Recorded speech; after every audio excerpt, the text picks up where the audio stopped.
Okay, off you go, guys. I'll start. Good evening, everyone. This is my first time doing a joint meeting, so we're just going to tag team all throughout the meeting with questions and comments.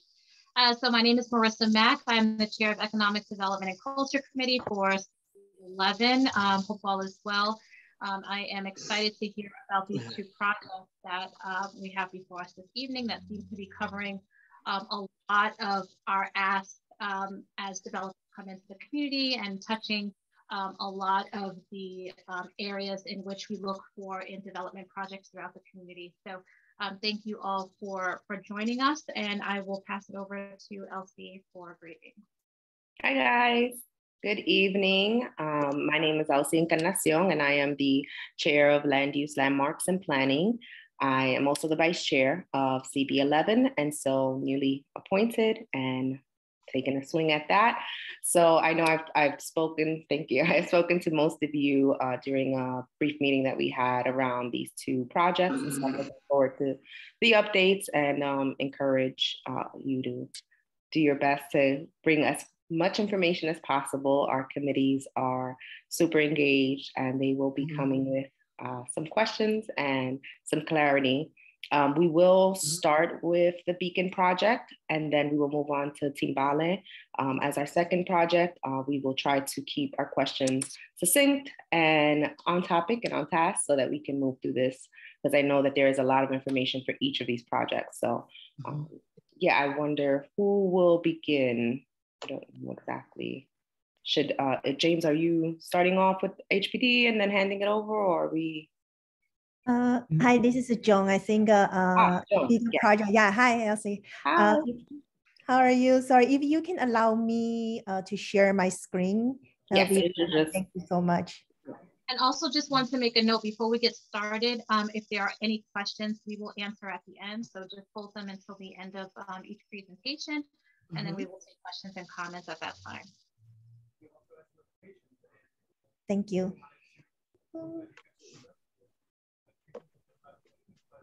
Joan, let us know if you have the access. Okay, perfect. Okay, let me adjust the screen. So can everyone see my screen now? Yes. Okay. Okay, thank you. So good evening, committee board members, and thank you for this opportunity for present this Beacon project located at 413 East 120th Street. It's between the First Avenue and also Harlem River Drive. So it is also known as the East Harlem RFP multi-service center site. Again, my name is Joan Huang, a borough planner with the HPD's Manhattan Planning Division. I'm joined by my HPD colleagues and our development partners, Ascendant Neighborhood Development and the community builders, along with their design and the consultant teams tonight. So just want to provide a background and a summary of this project. Design compatible structures. So the development team was selected in October 2021 through East Harlem RFP. The site is currently owned by HRA and used as a multi-service centers. So the current proposed development will rehab the existing multi-service center and will have a 17-story new building with approximately 250 affordable rental units. So the land use action to facilitate the development includes the disposition of city-owned land and the rezoning. Just want to mention here that HPD, DCP, and the development team continue to have a conversation and discussion on the proposed land use action, unit mix, and the affordability for this project. So hopefully we will have a clear picture next time when we come back to Community Board 11. So now, sorry. Oops. So this is our today's agenda. So now I will turn the presentation over to the development team to introduce themselves and walk you through the current proposal. Thanks, Joan. And good evening, everybody. It's a pleasure to be before the joint committee meeting and other members of the community board and the community to present the Beacon Project. My name is Chris Cirillo. I'm the executive director of Ascendant Neighborhood Development Corporation. We are a nonprofit organization based in East Harlem that has a 34-year history of developing and preserving affordable housing in the neighborhood. Our office is 4 blocks away from this site on 116th Street. So we're very excited to be here and be part of the team that is working to further develop plans to redevelop the site and preserve all of the uses that are currently there in the building and bring needed affordable housing to the site as well. And I am joined this evening by many members of our team, including my counterpart at our development partner, the Community Builders, Desiree Andrepont, I believe is here as well as members of our design team and other members. So trying to see if I see Desiree here. I'm here. Okay, Desiree's hello, here. everyone. Hi. Great. So just really quickly, obviously we know you have it's a big agenda to cover both projects tonight, and so we'll try to be as detailed as we can about the project. It's as you know, a complicated site, a complicated project. There are a lot of pieces to it, and we want to, really get into all of that as much as we can this evening, and certainly know, as I think those of you who know Ascendant know, we love community board meetings. We attend a lot of them. We're always happy to come back as many times as you want us to talk about projects and attend other committees as needed. There are a lot of ways that this project intersects with multiple committees of the community board, and we look forward to further conversations about it as the plans develop. And I'll also say, just as a starting point, that what we're presenting this evening is essentially the plan that we submitted to HPD 2 years ago when RFP responses were due, actually the fall of 2019, before the pandemic started. And so, we have spent the last few months since we've been designated really digging in, learning more about the existing building, learning more about the existing tenants in the building, and thinking through some of the planning and site issues, and really digging in on the design of the building, both the rehab of the existing building and the new construction of the residential. And there are a lot of moving pieces here and a lot of further conversations to be had. So what you're going to see tonight is really just a starting point for our conversations with you, our conversations with our city agency partners, and elected officials and others, including the tenants in the building. So a little bit about the team. The joint venture co-developers of the project are Ascendant and the Community Builders, both nonprofits. So we are 100% nonprofit owned development entity that will be developing the project.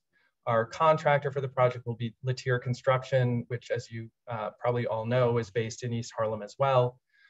We have a stellar design team, including WXY, and Bodie Lawson Architects, which are taking the lead on the design of the residential tower. Paul Castrucci Architects, which is taking the lead on the design of the community facility, which is the renovation and rehabilitation of the existing multi-service center building. They'll also be taking the lead as we go through the ULURP process with this project, as well as working with our landscape architecture firm, Terrain, on thinking through the site planning issues and the connections between our site, the surrounding neighborhood, the Wagner Houses campus, et cetera. Joan, if you can, or whoever's controlling the slides, if we can go to the next. So a little bit more about us. There's probably not too many people here this evening who don't know Ascendant, but for those of you who don't, again, we're a nonprofit based in the neighborhood. We have a current portfolio of 28 affordable rental apartment buildings, 690 apartments. Almost all of them are in East Harlem. We have one building in Central Harlem. And in addition to our existing portfolio, we have over 500 apartments in our development pipeline, all of which are affordable rental apartments and all of which are being developed on sites in East Harlem, some of which you know well from prior ULURP actions or pending ULURP actions on sites around the neighborhood. So, and in addition to our affordable housing work, which is the core of what we do, you probably also know we were very involved in the East Harlem neighborhood planning process, the rezoning, thinking through the questions about how public sites would be developed. We put out a report about it, along with several of our nonprofit partners in the neighborhood that you see here. And other things that we've gotten involved in more recent years include being a member of the Landmark East Harlem Alliance, working to protect historic properties and historic sites in the neighborhood. We launched a public art initiative last year, bringing our first murals to our properties. So we're really excited to bring kind of all of that to this project and hear your feedback and develop the best plan that we can for the project. And now I want to turn it over to Desiree from the Community Builders to talk a little bit more about the Community Builders. Hi, everyone. Good evening. My name is Desiree Andropon. I'm with the Community Builders. And just a little bit about our organization. We're a mission-driven nonprofit real estate development firm. We develop affordable housing in 14 states. And we currently have over 13,000 apartments in our portfolio. We are really excited to be working with Ascendant. This is a very exciting project, and I've known Chris personally for a very long time. So getting to work on this project with him in this neighborhood is very exciting for us. So we're happy to be here and be part of the team.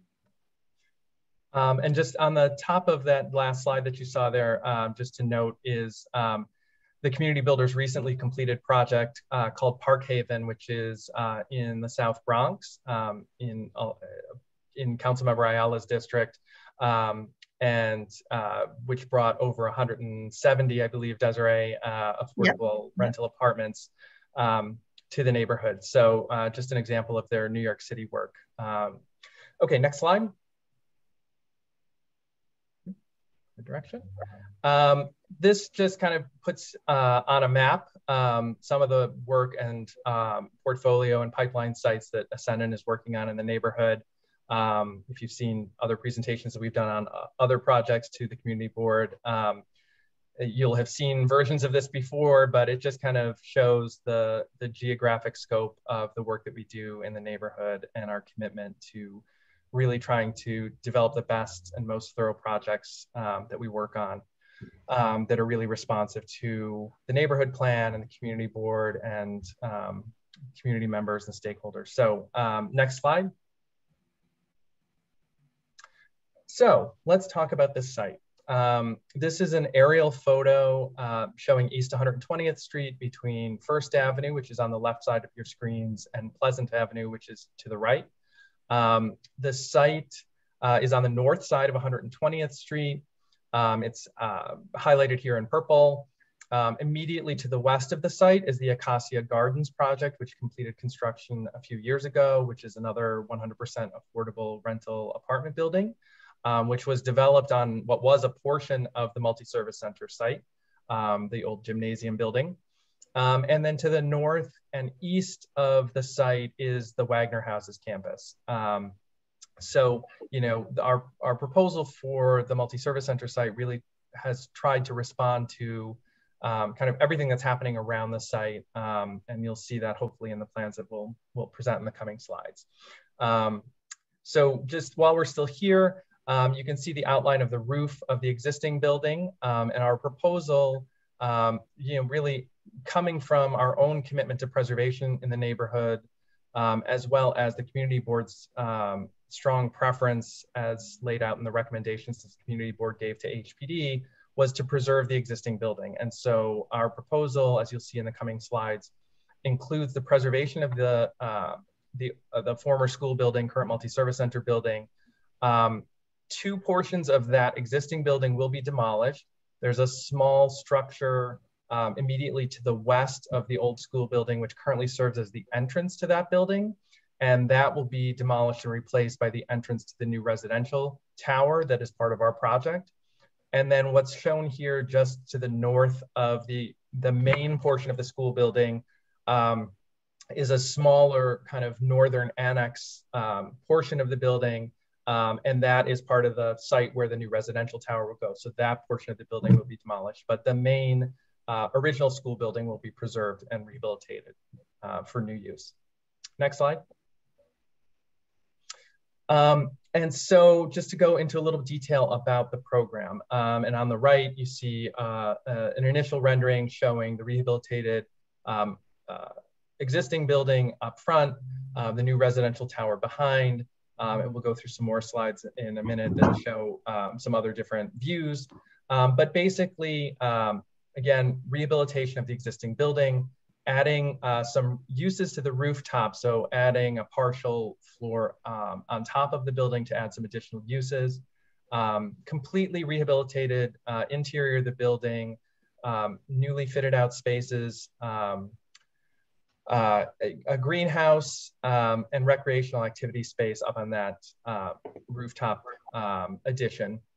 And one thing to note, one of the requirements of the RFP was that respondents had to commit to working with the existing tenants in the building, working with them to figure out permanent space, their permanent space needs in the ultimate development project that came out of the RFP, as well as work with them to determine temporary locations during the construction process.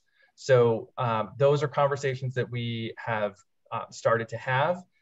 We've had a couple of meetings with HRA, which is the city agency that currently controls the building, with Acacia, which is the nonprofit organization or an affiliate of Acacia that currently runs and operates the building on HRA's behalf. And we had an initial meeting with most of the tenants who are currently tenants in the building, just to introduce the team, introduce this project, our ideas and our plans for the building.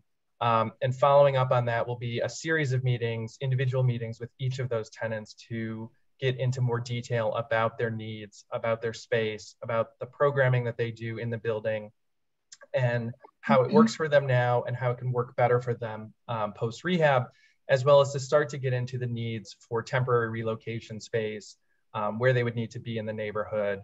And as we further develop and understand the time frame, when that temporary relocation might need to be and how long it might need to last to allow construction to proceed. In addition to the community facility space, there's obviously a significant residential component to the project. There is a sort of mid-rise portion on 120th Street, that space between the Acacia building and the multi-service center building that I spoke about earlier, as well as a larger tower that will be to the north of the community facility space. The current plans, or the plans as we submitted them to HPD in response to the RFP, included 250 apartments, 249 to be rented out, and 1 supers apartment, a mix of affordability levels between 40% of AMI and 80% of AMI. We're proposing that the project will be developed under HPD's ELA program, which helps to finance affordable housing for low and extremely low income households. There will also be a 30% set aside of units, so about 75 units for people who are coming from the shelter system and the homeless referrals. There is a significant sustainability and resiliency component to the project. Obviously, the site being close to the river is within the flood zone. So we have a lot of resiliency work that we need to do both in the existing building as well as in our planning for the new residential building. We're also looking to meet passive house standards in terms of sustainability, and our development team, our design team, including our lead on the community facility, Paul Castrucci Architects. This is a specialization of theirs, and they're going to be working with our entire design team to make sure that the entire project meets those standards. The project will incorporate solar power. It'll be built to active design standards. And we have on this slide as well an initial list of the land use actions that we anticipate will be required under the ULURP. So there'll be a rezoning of the site. Right now, the site is a combination of R7X and R7-2 zoning districts. And we are proposing an upzoning pursuant to the RFP to an R8 district. We're still in discussions with HPD and the Department of City Planning about exactly which district makes the most sense. There are different implications about the massing of the building, lot coverage, and other things that we're working through with both agencies right now. So that's an open item. So we'll be reporting back to the board in future conversations about that and the implications for the design and massing of the residential building. A second ULURP action is disposition of city-owned land. Obviously, we have to acquire it to develop the project. And we're also working through an issue that may necessitate another ULURP action, a city map change. As we have gotten further into the details, it's become clear that when the street, 120th Street, was widened in the mid-20th century to facilitate the redevelopment of the surrounding area for the Wagner houses, the street was widened, and the property line actually slices through the front of the multi-service center building. So we have a bit of a property line issue we have to address that we're trying to understand completely and work through with the various agencies that are involved. But that might necessitate a city mapping change to adjust the width of 120th Street. So as we get more details on that, we will continue to update the community board about the implications and the full set of ULURP actions. Next slide. And here we have a breakdown, at least preliminarily based on the RFP response, of the unit size mix. So right now, 65 studios, 110 one bedrooms, 51 two bedrooms, and 23 three bedrooms, and 1 supers apartment for a total of 250. We know, we Ascendant know from prior projects and from participating in neighborhood planning and thinking about a variety of different sites and being in a lot of community board meetings, that there's a strong preference for as many larger size apartments as possible, especially 2 and 3 bedroom apartments. And certainly some of the initial feedback we've gotten as we've been presenting this project to elected officials and others is a strong preference to see the mix move more toward larger apartments. And that's something that we are committed to working on and working with our partners at HPD to address. So this is the mix as we presented it in the RFP, but it is not likely to be the final mix. So know that that is something that we are working on with our design team and with HPD to address. And then the bottom of the slide shows the affordability mix. So again, 75 apartments or 30% of the total. Formerly homeless, 25 at 40% of AMI, 25 at 50% of AMI, 62 at 60% of AMI, 62 at 80% of AMI, and the 1 supers unit for the total of 250. And again, that breakdown is partly informed by HPD's term sheets for the ELA program. Obviously, we welcome everybody's feedback, and when we get to questions and discussion about that mix. Next slide, please. Just a little bit more about the site. So, you know, we are very cognizant of, and we're really strongly gave strong direction to the design team that the project, every facade is a front facade on this building. And that is our direction to the design team, and that is our mission as the developers. You know, we want to make sure that the building works on 120th Street, that the east facade that faces onto the Wagner Houses campus and the north facade that also faces onto the Wagner Houses campus are inviting and welcoming, that the project does not seem to turn its back on any part of the Wagner campus. That's really important to us. What we're showing here is some of our initial thinking about landscaping and site design. We went a little further than the property line on the east to show what some rethinking of the NYCHA campus might allow. There's currently a parking lot immediately to the east of this site on the NYCHA campus, and on the far side of that parking lot, there is the senior center that's in the base of one of the Wagner buildings. So obviously there are some natural pedestrian connections that could be made there that we would love to explore with NYCHA, as well as the currently vacant community center space that is going to be redeveloped and rehabilitated, that is just to the northeast of our site as well, which is just off the map here. And so NYCHA is another partner that we're working with. We had our initial meeting with them last week to start to discuss all of these issues, and are looking forward to, and had a great conversation with them, and looking forward to further conversations about how to implement this vision. But you know, other things that we're thinking about, lighting on and around the building, site lighting, building lighting, pathways, both on site and adjacent and around the site, plantings, landscaping, security, obviously concerns on any of our projects and any of the sites that we're working on, but ones that we're fully taking into account as we're thinking about this project. Next slide, please. And this one just goes into a little more detail and showing some of the connections that we're working on.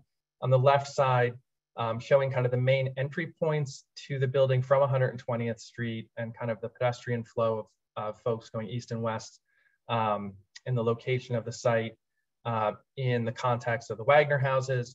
And then on the right, a little bit closer view indicating the location of the senior center that I was just referring to, and the currently vacant community center that's slated for rehabilitation, and just how we see some of those connections happening across the Wagner campus and to our site. Next slide, please. This is going to be a little hard to see on a computer screen, but this is the initial ground floor plan. And this shows kind of the distinction of the space between the existing building, the community facility, which will be in the existing building up front on the southern end of the site. And so what you see in light blue is the ground floor of the community facility building, the new multi-service center, and the kind of public-facing uses of that community facility. One of our goals as well, since we're taking the site that is currently the entrance to the multi-service center, which is to the west of the existing building, and we're proposing to make the main entrance of that building again where it was. But as you probably know, if you're familiar with the building, there is a large set of stairs to get up to the current ground floor of the building, or the current first floor of the building, which is why that entrance is not typically used. So part of our rethinking of that building and rehabilitation of the building is to create a fully accessible entrance at grade on 120th Street into the building. So reconfiguring that entrance, removing the stairs, and then doing work inside the building to make a fully accessible entrance and a fully elevator accessible building. And that's you know, part of thinking about how to enter that building and for people to access the services that will be available there. There's a second entrance to the community facility on the east that you see a small arrow pointing to from what we're calling the Wagner Walk, excuse me, which is a part of our site that connects from 120th Street to the north end of the site into the Wagner campus. So that is also to make sure that there is an entrance that people who might be coming to access services in the building are able to access it from the east and not have to walk all the way around to the main entrance on the front. And then what you're seeing here sort of on the west side or the left side of your screen is the location of the residential entrance. And the ground floor is partly taken up by mechanical space because we're not going to have a basement in the building because of the flood zone. So some of the mechanical spaces that we have to have for our residential building will be at the ground floor. And then the sort of northern portion of the site that you see, the oranges and yellows, are all residential uses, including potentially some ground floor residential units and then other residential amenity spaces arrayed around the ground floor. Next slide, please. And then just quickly, some of the uses, in addition to the tenants that are currently in the multi-service center, will be able to come back to the multi-service center after it's rehabilitated. we're also proposing to add space on the roof of the building for a couple of different uses. We're proposing to work with New York Sunworks, which is a group that designs and helps to fit out educational greenhouses, and in conjunction with the school down the street, PS 206, work to develop some educational programming and a greenhouse on the roof where students in the school can access the building, and we can provide this type of facility. And then next slide, please. Adjacent to that space, kind of also on the roof, we're proposing to create a basketball court, which also has flexibility to be used for other purposes. But in our conversations during our preparation of our proposal with the school down the street, it became clear that one of the things that they lack is really adequate recreational facilities and athletic facilities within their current school building. And so we wanted to find a way to create a larger, more useful athletic facility. So obviously those discussions are still in the initial phases, but we're really looking forward to creating that connection and creating a space that can serve multiple purposes up on the roof, which will also have some spectacular views of the neighborhood and the city. Next slide, please. And as with all of Ascendant's projects in the neighborhood, you know, we are committed to working with the community board and local neighborhood partners. Our contractor, Latier, which has immense experience in doing local hiring, job training. One of the other things that I forgot to mention, but is relevant here on this slide, one of the locally based organizations that's not currently a tenant in the building, but that we've had some preliminary conversations with is Youth Action.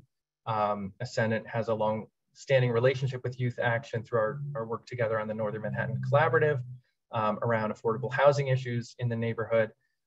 They are based in East Harlem. They provide job training and education services to young people in construction trades. And so they're a natural fit to work with us both during the construction period of this project, but also potentially as a future tenant of the community facility space, bringing some of their training programs under that roof. So we're excited to explore that further with them as the plans for the building develop. Next slide, please. Okay. So that's our overview. I know it's a lot. I'm sure there are a lot of questions. You have me, Desiree, and many members of our team, along with the HPD, our HPD partners. We're happy to take your feedback, questions, comments, thoughts, everything. And just to reiterate something I said at the beginning, we know this is the very beginning of a conversation about this project. Every project that we do gets immensely better because of our work with all of you. And we look forward to this being the first of many conversations about this project to make it the best that it can be. So thank you. Thank you so much, Chris. I mean, I think, you know, it's really great when people say that and they actually mean it. You know, it's refreshing to get these presentations prior to the ULURP process, prior to having to vote on something and seeing it and being able to ask those questions. So I'm really, really grateful for you and your team being here and taking the time to explain this to us and really walk us through the project. I am going to defer to Marissa for some eco-dev questions because I know that I will have a ton of time also to work out the ULURP process and all of that stuff. So I want to give Marissa some time and her committee some time to take a stab at it first. And thank you, Elsie, and Chris, nice to see you. Again, thank you so much for presenting. This project touches on a lot of, I think, points from our community that we always look for. And you guys are very in tune as you do come to our meetings and you've presented to us a number of times. So it's great to, again, as Elsie stated, have presentations that are already addressing a lot of the areas that we are looking for in terms of developments for the community. So I had a few questions, but then obviously wanted to open it up to others as well, just for a few, again, very quick questions. I know you're developing out more with this project, but So a couple of things. I just wanted to know, is there any involvement at all with any MWBE organizations anywhere in the within this project at any layer? Yes, absolutely. So I should have mentioned that earlier. We're WXY, one of our architecture firms, is a WBE design firm. Bodie Lawson Architects is a MBE firm. And we are currently now in the process of building out the rest of the design team. So beyond the architects, each of those firms is working on their sub-consultants. TCB, I will mention, because they do work in communities around the country and are very committed to this, as well as Ascendant is. They have their own requirements about kind of minimum standards for meeting MWBE requirements and giving opportunities to MWBE firms. So that is definitely a commitment of our whole team. And we've started, but we aren't anywhere near finishing yet. So that's definitely something. And if you have firms, kind of anywhere along the way that you know of, obviously we also are very interested in supporting locally based firms, regardless of MWBE status. So, want to try to make this as East Harlem focused project as possible, and supporting local businesses. So. Perfect. Yeah, I do know of an organization that's also working to help individuals with and students actually with training in architecture. Not sure, again, just a high level, but somebody that I may be able to connect you guys with to see if that's something that is of interest to this project. Additionally, in terms of, I'm glad to hear that you guys are connected in terms of jobs and that you had a slide specifically to that. I was wondering in regards to these, I think the 75 units that you had set aside for the homeless individuals, have you guys considered those areas for possibly senior housing as well? Was that brought up, or how was it decided that those would be specifically for homeless individuals? Well, I'll start answering that question, but Desiree and HPD should also, chime in as well. But I believe the 75 units and the 30% requirement comes directly from the term sheet from the ELA program. And because the overall project is not specifically a senior project, we didn't specifically propose to set those units aside for seniors. We Ascendant are working on other projects that are specifically focused on seniors. So on this one, we kind of went into it more focusing on non-age restricted housing, but I think it's an interesting point. I don't know if there is any flexibility in terms of how the homeless set aside works from HPD's perspective in terms of targeting it in any way about age restrictions, but Joan or others from HPD could chime in.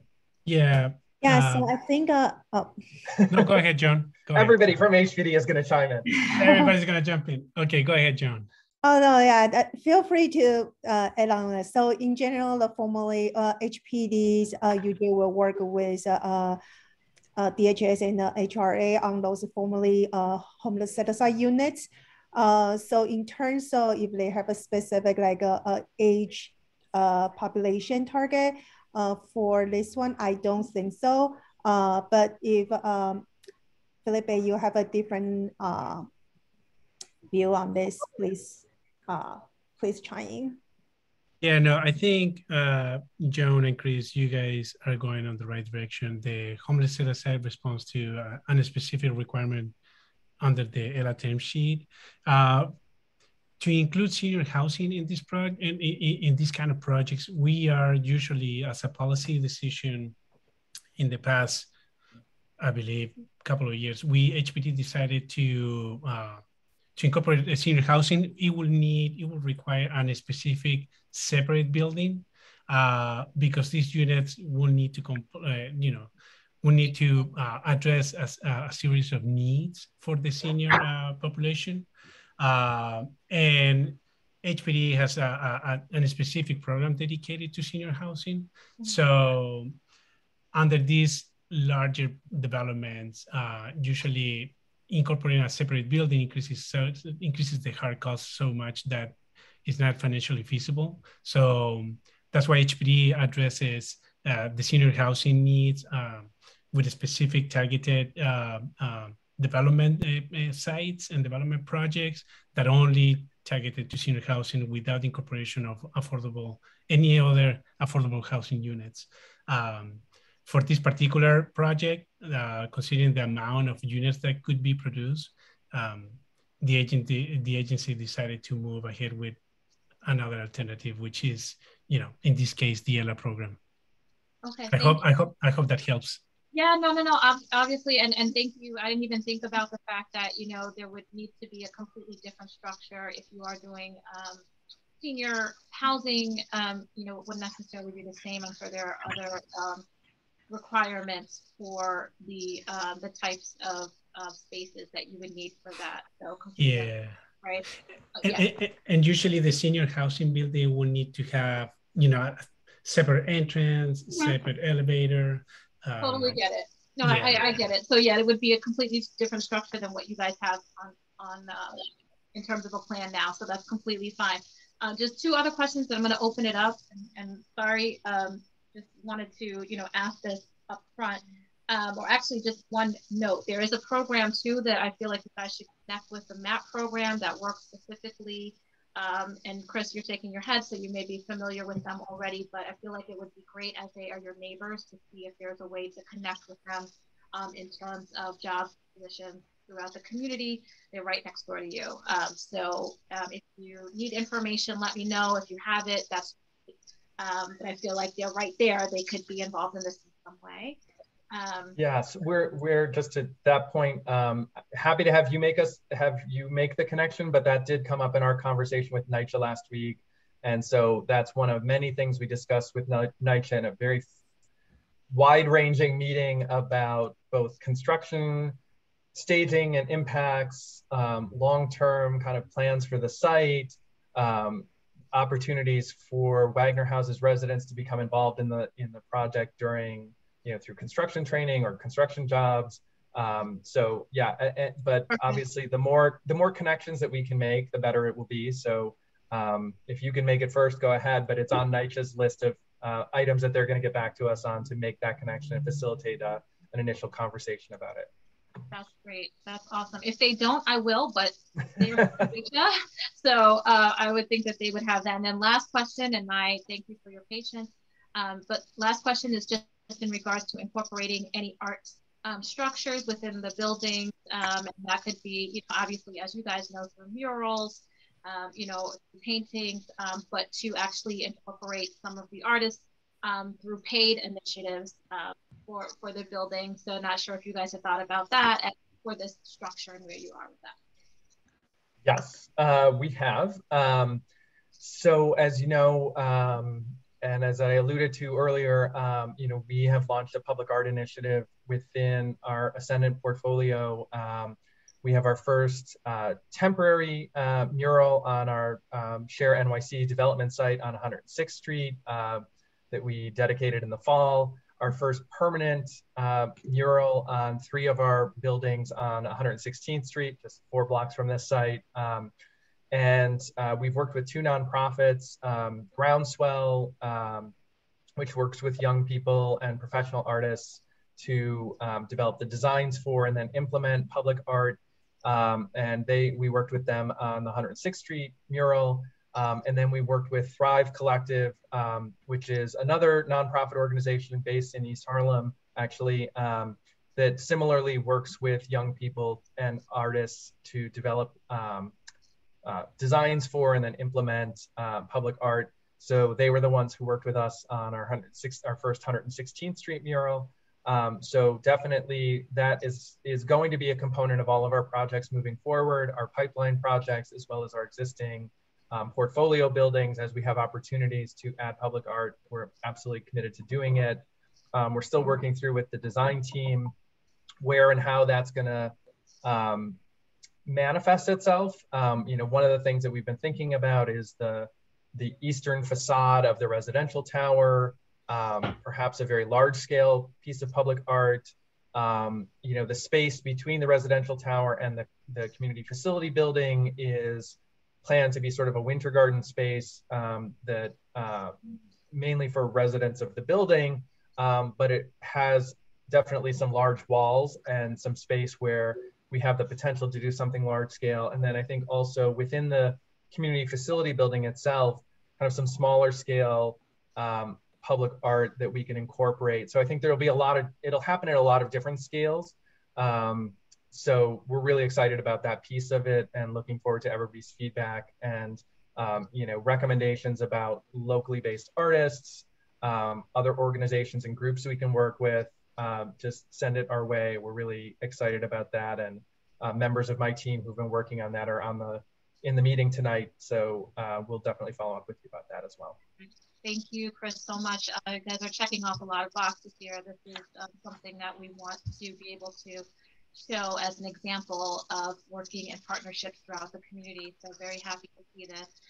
Nai, thank you for waiting. I see your hands. Yes, thank you, Madam Chair. So a couple of things. Thank you, Chris. First, just as a segue from the previous question, would also like to invite the opportunity to partner with Uptown Grand on any murals that can be placed during the construction phase or any other renovation phases so that the space looks inviting to the community and can be a place that can be celebrated during the transformation. Secondly, I wanted to get to the economic development part, something that we talked about at our meeting that just took place this week.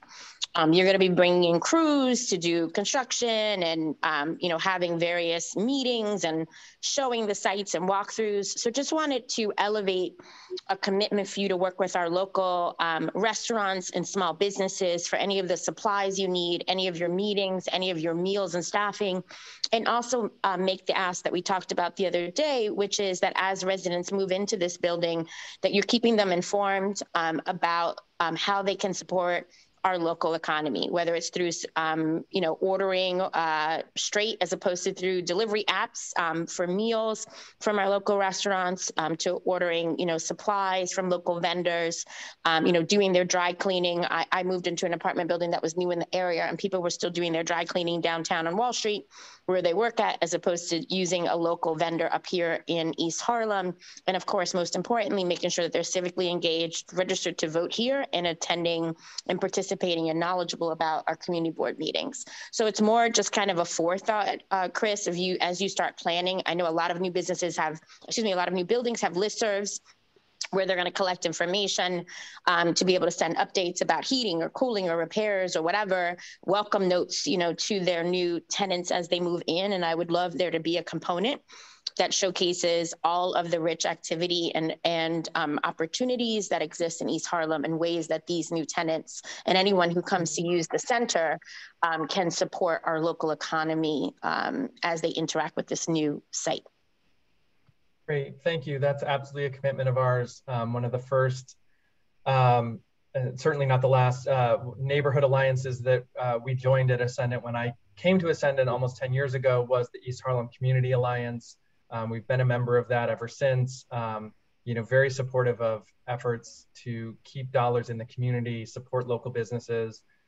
Within our portfolio, we have 5 retail spaces, 4 of which are occupied by food businesses, and hopefully we're in discussions with someone to occupy the 5th, which will be another one. So we love supporting them. When we, in the olden days, when we used to have meetings in person and actually bought food. Don't we miss them? Remember, we used to have all the different restaurants used to come and deliver us breakfast.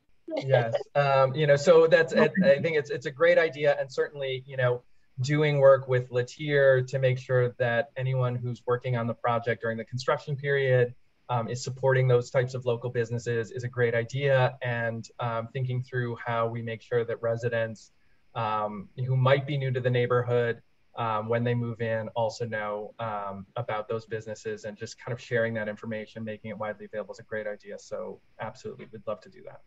Thank you, Madam Chair. Thank you, Chris. And I miss seeing you at our East Harlem Community Alliance meetings in person. Thank you, Nye. Thank you. Beverly?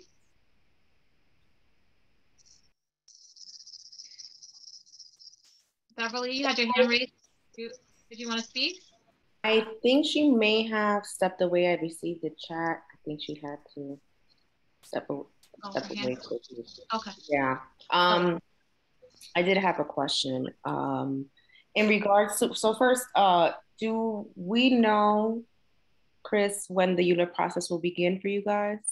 Or when you'll be looking to be certified? Oh, Elsie. As soon as we can, recognizing that this is a particularly complex project that involves more than the usual number of city agencies, a large number, at least a dozen tenants of the building, some complicated issues to work through in terms of the zoning, settling on what the rezoning should be, the implications in terms of the design and massing of the new building, this issue that we have discovered of late regarding the property line and the potential mapping action that might necessitate. But for us, we are trying to move forward on all of those paths in parallel and as quickly as possible. We all collectively have been talking about this site for a really long time, going back to the neighborhood plan and before. So obviously the sooner we can get it into ULURP, the sooner we can get it into construction. Realistically, sort of where we think we are is, this year is very much going to be a lot of design and planning work and outreach and a lot of meetings with a lot of agencies and the tenants of the building. So I think, we're thinking probably not starting ULURP until next year, 2023. But beyond that, I can't give a more specific target date until we work through in the next few weeks and months of this year, really nailing down what the ULURP actions are, getting city planning's feedback, figuring out the zoning and its implications and this mapping question. Okay, sounds good. It is what it is, right? So it is what it is. As soon as we can. We've got to take what we can. I am impressed though that you guys are really, really far ahead in terms of the conversations that you guys are having with the tenants. I am really appreciative that is starting now, prior to construction starting, and then them trying to figure it out throughout that process. I'm also a little curious about the relationship with NYCHA currently, and how involved that is with their tenant association and with their needs. I know that they have a robust community there, filled with gardens, filled with community centers and services there as well. And so just thinking about that, and in relation to that, I know that so I'm assuming that this will be a lottery project, and so I know that there are many preferences that are given for East Harlem residents, I'm assuming. And so I'm just wondering if there's any way to carve out a preference for current NYCHA tenants who are in the Wagner houses specifically for that development, or is that something that can't be done? So those two kind of things. The second part of that looks like Felipe is unmuting. So I think Felipe from HPD will address the marketing question, although I can anticipate what his answer is going to be, but I'll let him address that, and then I'll come back to the bigger NYCHA question that you had. Yeah, well, Elsie, good evening and Happy New Year. Yeah, so both projects will follow the typical HPD, HDC marketing guidelines, meaning as of now, we envision that both projects will benefit from the 50% community board preference, and then the other marketing percentages set aside will also apply. But sadly, at this point, we can reserve a specific percentage of units for NYCHA residents, but they will be considered part of the community board preference. We're not typical. So if there's anything more that can be done. We always. I wish we could. And I think, you know, Elsie, I had to throw it out there. Yeah, no, and I think it's a very valid point. And I think, you know, one of the ways to address that, not necessarily get around it, because it's a policy and it applies citywide, and unless there are changes made. Changes are made every day. Well, no, I'm just saying unless changes are made in the policy, and it could go other ways, right? I mean, we all know that there has been a longstanding lawsuit challenging the community preference set aside that is continuing to work its way through the courts that might have an implication by the time this project is marketed. That could eliminate it entirely, which obviously would not be, you know, anybody's preference. Sorry, no pun intended. But I think, you know, to the larger point of how do we make sure that people from the surrounding community, and that includes the Wagner houses, know about it and are ready for it. You know, that goes to how we do the marketing. Certainly working with a locally based housing ambassador group is what we plan to do. I think we got a lot of great feedback and ideas generally about how to do and ideas for how to do more robust neighborhood outreach when we were going through the planning process and ULURP process on our Las Raíces project. A lot of people came with some great ideas in many of our meetings with your committee and other committees, you know, just in terms of how we do the marketing, how we do the advertising, targeting it, making sure that people know about the opportunity, making sure that they know who to work with to have everything ready to go and be set up in the HPD Connect system. So I think, you know, we will do everything that we can above and beyond that process. And then to your first point about the relationship with NYCHA. So our first direct conversation with NYCHA was last week. And again, it was the first of what will be, I'm sure, many. It was a really good, positive conversation.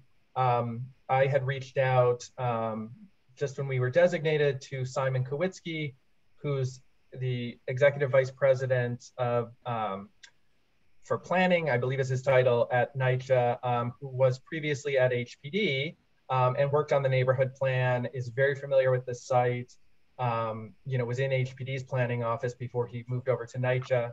He was able to get us in contact with several of his colleagues who, you know, are working on capital projects and capital project planning, open space planning, you know, tenant needs and tenant programming, and they have committed to working with us to facilitating future conversations and specific meetings with Wagner Houses tenant leadership, you know, and we're committed to having those meetings and other meetings, including with the MAP program. So, you know, it was the first of what I think will be many, many NYCHA focused meetings and Wagner Houses focused meetings about all the various ways that this project kind of intersects with the Wagner campus and can hopefully help and be a great addition to the Wagner community.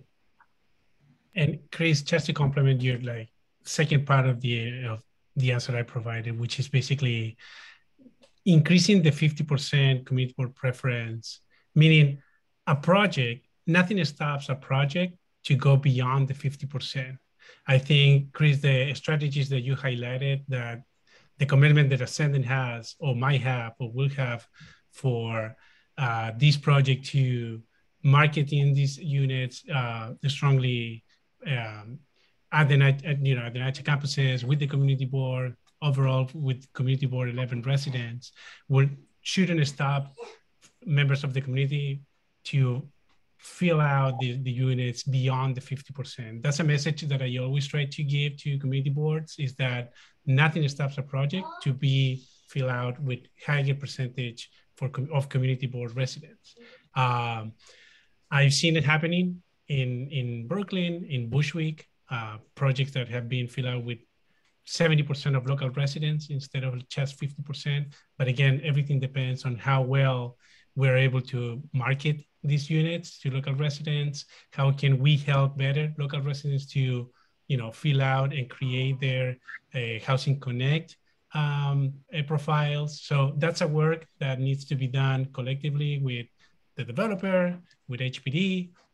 And on our side, I believe I talked to Angela a few weeks ago about there is the commitment that our marketed unit could go to CB11 and provide like trainings or like informational meetings to you guys to get better information or get it or more details on how to do this. So let us know, and we will put you in contact with the right people, and we can start having those conversations. Will do, Felipe. Thank you so much, and thank you, Chris, and team for coming here and having this conversation with us and being really responsive to the needs of the community and to what we are looking to have more of in this community. So we appreciate it, especially, the 2 and 3 bedrooms, big deal, the community space, big deal, all of it is a big deal for us, and we want to continue to push and see more of it. So thank you so much for that. And we are going to move to our next presentation now. Thank you everyone for joining, and we look forward to having more communication with you as the project gets closer to you. Great. Thank you. So much. Thanks so much. So much. Thank you. Thank you. I don't have my notes in front of me of who is. So I think now we are moving on to our next presentation. Angel, are you back and able to share that? Or yeah, perfect. Oh, got it. Gabriella, it looks like you can share your screen, right? All right. Yes, can everyone see this? Yes. Okay. Okay, perfect. Nice background, Gabriella. So hi everyone. Is it okay if I get started, or can everyone hear me? Yes, please. I just okay. want to identify. Okay. So hi, CB11. My name is James Hull. I work on the Manhattan planning team in the Office of Neighborhood Strategies at HPD. I'm joined by my colleague, Felipe Cortez, who you've already met, who's the Deputy Director of Manhattan Planning. We're here tonight with our development partners to present Timbale Terrace, which is a project that was selected via competitive RFP as part of the affordable housing commitments from the 2017 East Harlem rezoning. The proposed development is also known as Site B, or the NYPD 25th Precinct parking lot, and will be located along Park Avenue between East 118th and East 119th Streets. So that's block 1767, lots 1, 2, 3, 4, 67, 68, 69, 71, 72, 168, and 169. The proposed project is an 18-story building that will include approximately 330 affordable housing units, 99 of which will be supportive. The AMIs for the non-supportive units. Sorry, just one question. I'm so sorry, James. Are the slides, are you changing slides, or are you? No, I'm just doing my long intro. Okay, no problem. I'm gonna turn it over in a second. Sure. We're all following along. Okay. Yeah, this is a long one. I'm sorry about that. So the supportive units. So I'll just repeat the last. So the project will include approximately 330 affordable housing units, 99 of which will be supportive. The AMIs, the area or the median incomes for the non-supportive units, will range between 30% and 70% of AMI. So in addition to the residential program, the project will also include replacement parking for the NYPD 25th Precinct on the ground and second floors. There will also be approximately 16,300 square feet of community facility space on the ground floor for the Afro-Latin Music and Arts Center. The proposed land use actions for this project include the disposition of city-owned land and the acquisition of city-owned land for the NYPD parking. So now I'll turn it over to our development partners, Lantern, Mega, and the Afro-Latin Jazz Alliance to speak more in detail about the project. Thanks so much. Thank you, James, and thank you everyone at CB11 for letting us join you this evening to share our proposal for Timbale Terrace. As a quick introduction, the starting point for this project was for the development team to come together and review the community visioning report for this site and the East Harlem neighborhood plan, and then figure out how we can further the goals in those two documents through this project. And We hope you'll agree that those goals are reflected in our commitment to 100% affordable housing, our efforts to maximize family units and extremely low income units, and especially in our commitment to create the Afro-Latin Music and Arts Center on the ground floor in partnership with Afro-Latin Jazz Alliance, which we hope will enliven the Park Avenue thoroughfare, as well as really celebrate the unique culture and heritage of the neighborhood in this building. And our goal with this presentation is to get your input and get your feedback so that we can find ways to further community goals even more through this project. So at that, I will introduce the different organizations in our development team. It includes Lantern Organization. I am the CEO of Lantern Organization, and I'm joined by Diane Laward-Michel, who is the executive director of our supportive services affiliate, Lantern Community Services. We are a nonprofit developer and operator of affordable and permanent supportive housing throughout New York City with over 1,300 units, including 2 buildings which are neighbors to the Timbale Terrace site, Prospero Hall and Schaefer Hall, with Schaefer Hall being constructed back in the year 2000. So we've been in this neighborhood for a very long time. We're joined by Mega Development and Contracting Group. They're a developer and general contractor, founded in 1990, that has developed over 8,000 residential units throughout New York City. And they started working in East Harlem back in 1999. We're also joined by Urban Architectural Initiatives, a minority-owned architecture firm who has partnered with Lantern Organization and Mega several times over the years, and that also first started its work in East Harlem in 1999. And they truly specialize in making exceptional, beautiful, affordable housing facilities that bring high quality design to all people. And finally, I'm excited to introduce Arturo O'Farrell from the Afro-Latin Jazz Alliance, who will tell you a little bit about their work in the community. Good evening. My name is Arturo O'Farrell. I'm the founder and artistic director of the Afro-Latin Jazz Alliance. I'm joined by our executive director, Marieta Ulacia, and our director of development, Andrea Thompson, our director of operations, Stefan Andemikel. And I'm very excited to be able to present our vision for what might happen in Timbale Terrace. And more importantly, I'm excited to learn from you what you'd like to see take place in Timbale Terrace and in the Afro-Latin Alma Center. The Afro-Latin Jazz Orchestra is celebrating its 20th anniversary this year, and the Afro-Latin Jazz Alliance is celebrating its 15th anniversary. The orchestra was created for Jazz at Lincoln Center at the invitation of Wynton Marsalis. We gave our first concert in Battery Park City, closing with the music of Tito Puente, a proud son of Spanish Harlem. After 5 years, our residency ended, but I saw a need to continue that dialogue. I borrowed money from friends and family. We put on our first season, formed our first New York City school residency, and got our first grant. From beginnings as a mom and pop shop, we grew into an organization that caught the attention of the Ford Foundation in our 3rd year, who then partnered us with the fund for the city of New York. But our home has always been Harlem. We were housed in the Harlem School of the Arts and later at the Mission Society. Today, our headquarters is on East 125th Street. Our budget has grown from $40,000 to over $2 million in the space of 13 years. In that time, we've gone from a 1 school, 3 artist teaching artist residency to a pre-pandemic level of 35 to 50 teaching artists in 16 New York City public schools. We've also created a pre-professional training program called the Fat Afro-Latin Jazz Cats, but our education programs are far-reaching. We continue them in prisons, community centers, and in online workshops and master classes. Our orchestra has continued to shine, having won our 7th Grammy Award this year and being in the running for 2 more next. Our staff has grown from an all-volunteer staff to full-time and part-time employees, all of whom are dedicated to the mission and vision of the Afro-Latin Jazz Alliance.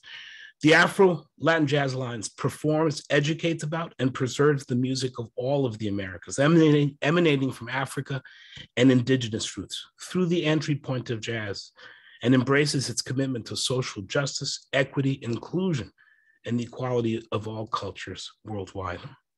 Thank you. Thank you, Arturo. At that, I'll turn it over to George Chang, who will tell you about the site. Good evening, everyone. My name is George Chang. I don't know if I can do video. I'm a principal at Urban Architectural Initiatives, UAI. We are a MBE architectural firm with a focus on affordable and supportive housing throughout New York City. And it's a pleasure to present the Timbale Terrace project site. The existing NYPD parking lot site is located on Park Avenue between East 118th Street and East 119th Street, and bound on the west by the elevated Metro North rail line. Adjacent to the site on East 119th Street is the NYPD 25th Precinct, and adjacent to the site on East 118th Street is Lantern-owned Schaefer Hall. Prospero Hall, another Lantern-owned and managed building on East 118th Street, is across the street to the south. The site is partially located within the rezoned Special East Harlem Commercial Corridor running north-south along Park Avenue, and the Timbale Terrace site is partially on the R10 and R7B zoning districts. Proposed is a 300,000 square feet, 18-story with cellar mixed-use residential building with 330 units of affordable and supportive housing units for the East Harlem community. The residential entry for Timbale Terrace will be located on East 118th Street, facing the other Lantern Run buildings. Within the residence is a landscaped rear court with open space and jogging path proposed on the 3rd floor, and a rooftop community garden on the 8th floor. The 16th floor will be dedicated to a program office suite, large community rooms, meeting rooms, fitness rooms to promote active living, and access to a roof terrace with panoramic views of the neighborhood. With sustainable design in mind and extensive rooftop solar panel arrays proposed to promote electrification and decarbonization. We'll also be providing a new parking garage for the NYPD to replace the existing 75 parking spaces displaced by the new building. The new parking garage will be accessed on East 119th Street, conveniently next to the 25th Precinct, and will take up part of the 1st floor and the entire 2nd floor. Recognizing the new Park Avenue commercial corridor, Alja was brought in as a partner to anchor, enhance, and enliven the streetscape on the ground floor.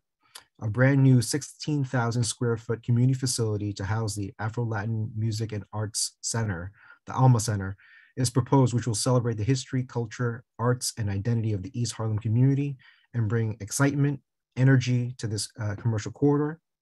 And in addition to the rich programming that Alma will provide, activation of the commercial corridor will present an opportunity to shape a more engaging urban streetscape, propose pedestrian improvements, and enhance neighborhood safety. So in terms of land use actions, we're looking for UDAP designation and project approval, as well as the disposition of the city-owned properties that compose the NYPD parking lot. The parking garage from the NYPD will also be made a separate condominium and reacquired by the city towards the end of construction. Coordination between the project team and the city agents around site investigations and environmental review is currently in progress, and we hope to achieve ULURP certification by the end of the year. Thanks. Thank you, George. At that, we'll turn it over to Diane, who will provide a project overview and some detail on our residential amenities and services. First of all, good evening, everyone. It's such a pleasure and an honor to be here to present. I should say, James, you stole some of the thunder. You did such a comprehensive overview that I'm going to try hard not to be repetitive and just hit some of the highlights. So, you know, this project, in so many ways, we can talk about it. We really had a focus on the creation of affordable housing. This is what HPD does. They try to increase the quality and the supply of decent and affordable housing for a broad section of New Yorkers who are shut out of the market. effectively. And that's also been our mission. And so to that end, we really wanted to use the site, its proximity to our other sites, and its kind of unique zoning potentials to maximize and to create what we have as a baseline of 330 mixed income residential units, 99 of which are supportive. The other thing that sort of following the RFP guidelines and really thinking about what do we do? What kind of commercial or community facility space could we bring in that would hit some of those core objectives of enlivening the Park Avenue corridor, but also honor the intent and the desires that were expressed in both the community visioning report as well as a neighborhood plan. And one of those that we really picked up on was the opportunity to use that ground floor to create and support arts and culture and kind of the community center. And it was just really serendipity that my former arts and culture director and Afro-Latin Jazz Alliance's current development director were in a leadership program together. And when this project first hit our desk, we were saying, what? A McDonald's or a cultural center? And actually they came together, and it was very serendipitous because while we were looking for what we thought would be a very mission-aligned use, the Afro-Latin Jazz Alliance was actively searching for a home in which they could consolidate their programs and actually be a long-standing institution that gives back to the neighborhood and to the community. And so it was really wonderful. And I have to tell you, it's been my love fest, at least between the people who are in the development community, our development team, as well as Afro-Latin Jazz Alliance. We will end up having over 16,000 square feet of ground floor space. That's about a community facility and a gathering space, as well as a performance space that celebrates Afro-Latin culture in Spanish Harlem. The second thing, I think another important thing, then it's kind of the benefits that come from having supportive housing in the mix, is that, we are really able to maximize community space and social service amenity space for the tenants, but it benefits all the tenants in the building, not just the supportive housing tenants. So we have now an entire floor that we've been able to design that includes amenity spaces like fitness center, a cultural, community event space, outdoor spaces for both passive and active recreation. But it also can incorporate a full suite, a 2,700 square foot suite, in which Lambton Community Services supportive housing offices can sit and can interface with our tenants. And then lastly, I would just say, we also are thinking about beyond the building, we're also thinking about the environment and what our impact is on the neighborhood. And so we've really done a design that is focused on incorporating passive design elements, really thinking about, how do we brace ourselves to be more efficient and resilient as we respond to other kinds of environmental impacts, whether it's COVID, or I just have to say that, I had to put that out there because I'm still reeling from a couple months, but also things like severe weather and sort of our contribution to the green gas environment. So if you can go to the next slide, I'd love to talk a little bit more specifically about how we thought about the affordable housing mix. As I said, it's about 330 units of affordable and supportive housing. Our focus was first on affordability. And so we made sure that through the use of the ELA programming and sort of stretching it to the nth degree, we have, 50% of the units are really geared towards low and extremely low income households who are making between 30 and 50% of area median. We also have another 30% of those units, which are essentially for people who are formerly unhoused and somewhat economically unstable. And they also are then talking to people at making basically 30% of area median. And there are other kinds of rental assistance and supports that will help them manage and navigate that. And then we also wanted to make sure that we had a tier or a band that could deal with people who are still not, rolling in the dough, I would say, but are earning between 50 and 80% of area median, and making sure that they too can have the benefits of the investment that we all are making in increasing the supportive and affordable housing supply. And I think just last but not least, I just want to point out that, we've been in the committee for quite some time. I do know that we've been very low profile, and very often the community board has not seen us as being an active presence, but we are active in that community in which we find ourselves. And that is really, we actively do engage with tenants. We actively do supply and what we think is quality supportive housing. And, our focus, our first community is to make sure that people who have been disadvantaged economically, socially, and have gone through the experience of homelessness end up with a stable and supportive place to rebuild their lives. And so that's been our primary focus. I just want, and I just like to point out that that's a primary focus, it's not an exclusive focus.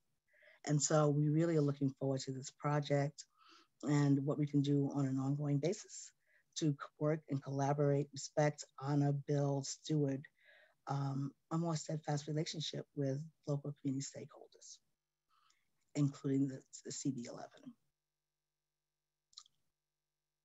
And then I'm going to kind of go and kind of finish my area, which is the social services, the soft, like the soft stuff. So, one of the things that I think that Lantern brings to the table is that we've been doing supportive housing for over 20 years. We operate 16 supportive housing projects currently, 7 in the Bronx, 7 in Manhattan, 2 in Brooklyn.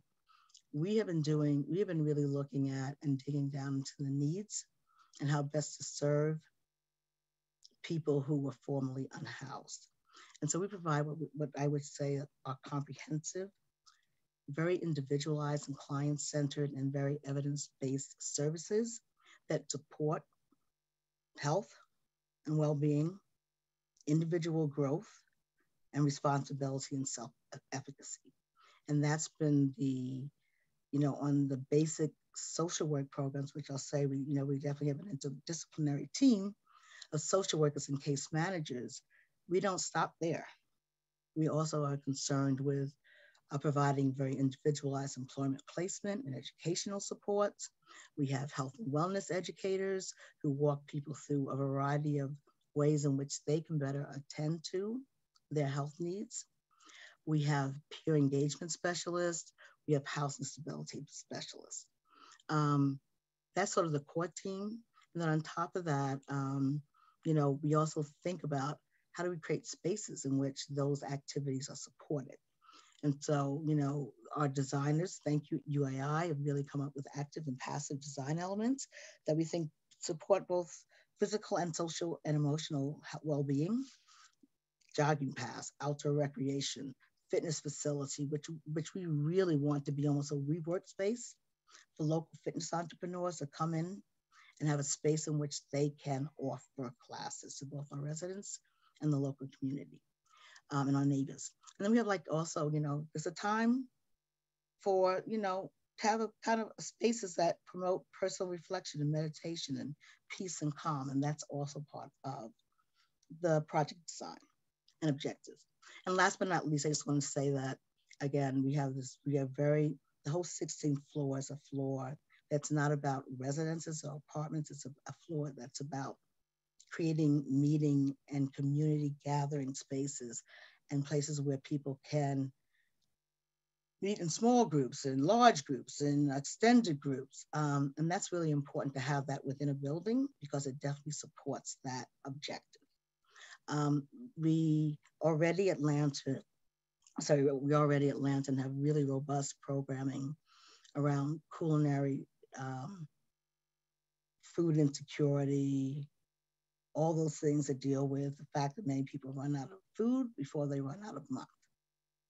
And so we have very active community gardening programs, both around in that area. We participate in Lydia's Magic Garden.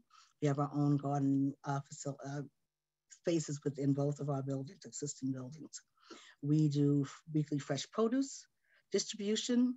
We actually say, if you don't know what to do with a I don't know, a yam or whatever, here's some classes that will allow you to figure out how to bake it. And we have, we also provide nutritional guidance.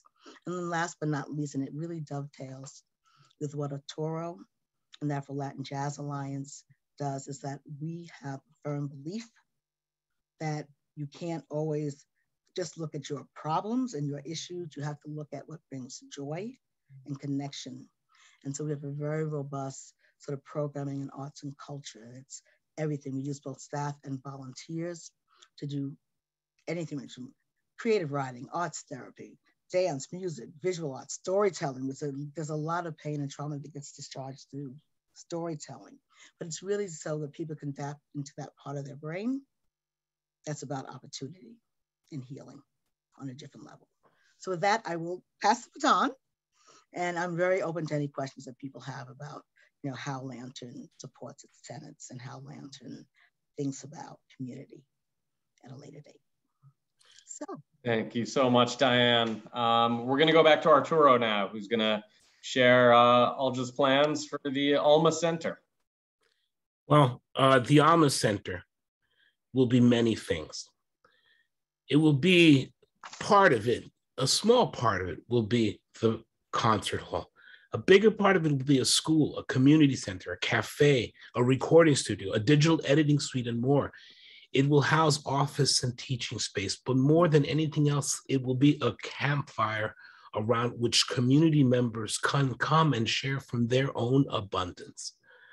Imagine a line of folks going around the block, coming to a concert, as another group looks at photos in a gallery, and yet another group settles into the cafe for a relaxing stop in their way home.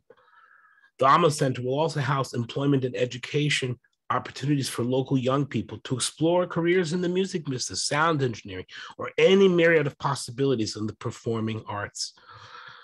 A key feature of this space will be its emphasis on multi-generational performance activities. We will offer free music education classes for children from kindergarten through high school. We will also present educational and performance opportunities for those children's parents, aunts, and uncles, and maybe even intergenerational ensembles. In addition to our residency-based programs throughout the city of New York, we see a school-based educational program that offers in-house lecture demonstrations for young people to be brought from throughout Spanish Harlem. The Afro-Latin Jazz Orchestra will perform from the Alma Center and continue its innovative programming, celebrating collaborations with world-class artists and interdisciplinary mixtures of music, dance, and theater performance. The Alma Center will be the springboard for our GRIO program, Global Rhythms in Our Tribes, our anti-gun, anti-violence initiative designed for at-risk youth that employs Afro-Brazilian percussion and dance to teach conflict resolution. We will have older adult dance workshops and conjuntos that will be open to all senior citizens. We'll have social gatherings for those who feel disenfranchised from their community.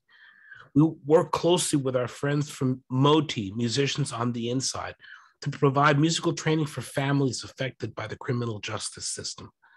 We will have space for a program called Pueblo Harlem, where poets, dancers, musicians, fine artists, actors, even chefs can present and explore their art in their community in a free and improvisatory manner. The Alma Center will be first and foremost a shared community space where we can celebrate our differences through understanding and dialogue. Thank you, Arturo. Finally, I'm going to turn it over to Hercules from Mega, who will talk about their work promoting local hiring and workforce development. Yes, hi, my name is Hercules Argyrio. I'm one of the partners of at Mega Contracting and Development. I'm joined with my partner George Poulon and Emmanuel Kokinakis, as well with by Miles and Gabriela, who is at the helm of the video clips there. So we established Mega Contracting 30 plus years ago, and we take pride of being a socially responsible developer and contractor. Our vision goes beyond building beautiful buildings We like to build communities. We like to build to help the communities that we built in establish a better economic future for their residents. In that vein, what we do is during construction, we will develop a hiring priority list for local applicants from Community Board 11. We're hosting traditionally OSHA trainings for people that want to enter that environment, the construction environment, and we'll work with locally based organizations to do that. And we'll work assisting subcontractors to obtain their MWB certifications. Our track record shows that we have great numbers in being able to achieve MWB goals and local hiring. Once we're done with our building, then Lander Group and Alma will come in, and they're also committed to host job fairs and prioritize hiring from local residents, East Harlem residents, and purchasing material for building maintenance and whatever other needs from local businesses. Furthermore, the Alma Center will have would be a commercial, an anchor to a commercial corridor on the Park Avenue, and we'll have workforce development programs for people in the arts. In addition, the cafe will provide the franchise opportunities and will generate employment opportunities. Thank you. Thank you, Hercules. So our biggest next step is to start our community engagement process and continue our efforts to ensure that this project achieves the goals that have been identified in the community. So the goals of our community engagement process is we want to inform the design of the public amenities and the programs that are offered by Lantern and Afro-Latin Jazz Alliance. We want to ensure that the project is responsive to community needs and benefits from the expertise that so many of you bring to this table. And we also want to ensure that local residents know about all of the housing opportunities, job opportunities, and community amenities that are generated by this project, and that we understand how to best connect people to these opportunities. So our next steps in that effort are to continue our outreach with community organizations and leaders, to hold workshops and interactive activities, which will include tours of our neighboring buildings, Schaefer Hall and Prospero Hall. We'll continue to consult with elected stakeholders.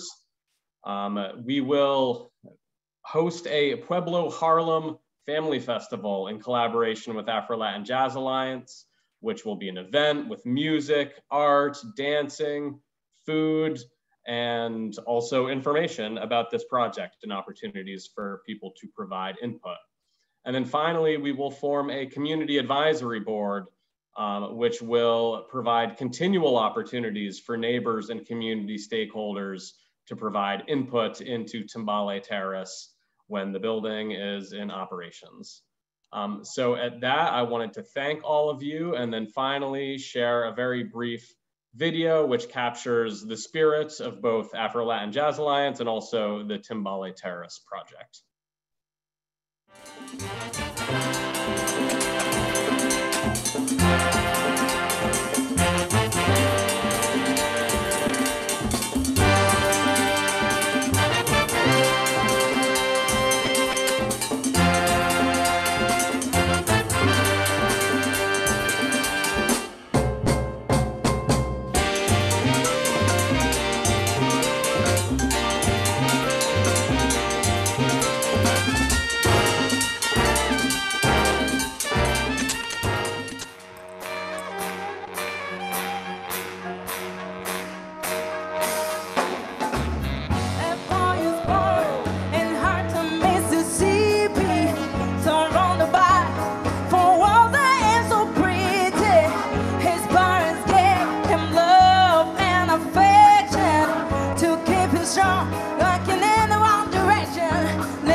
like everyone is like on the same page and we're all just like having fun with the instruments. It's not so serious. How quickly they pick things up. It's really like incredible how like I'll show him one time and then he'll have it and I'll be like, whoa. This kind of sounds like what I've been listening to most of my life. I never thought I'd actually be able to do that. This is crazy.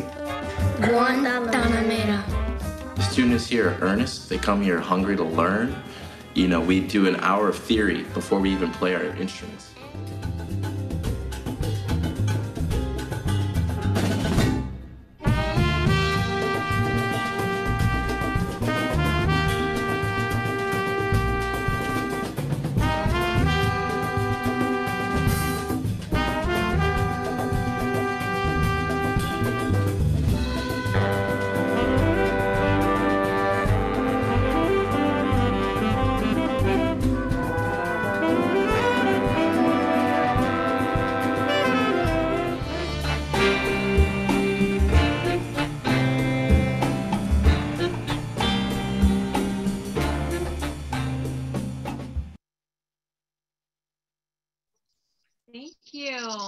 Thank you all for presenting.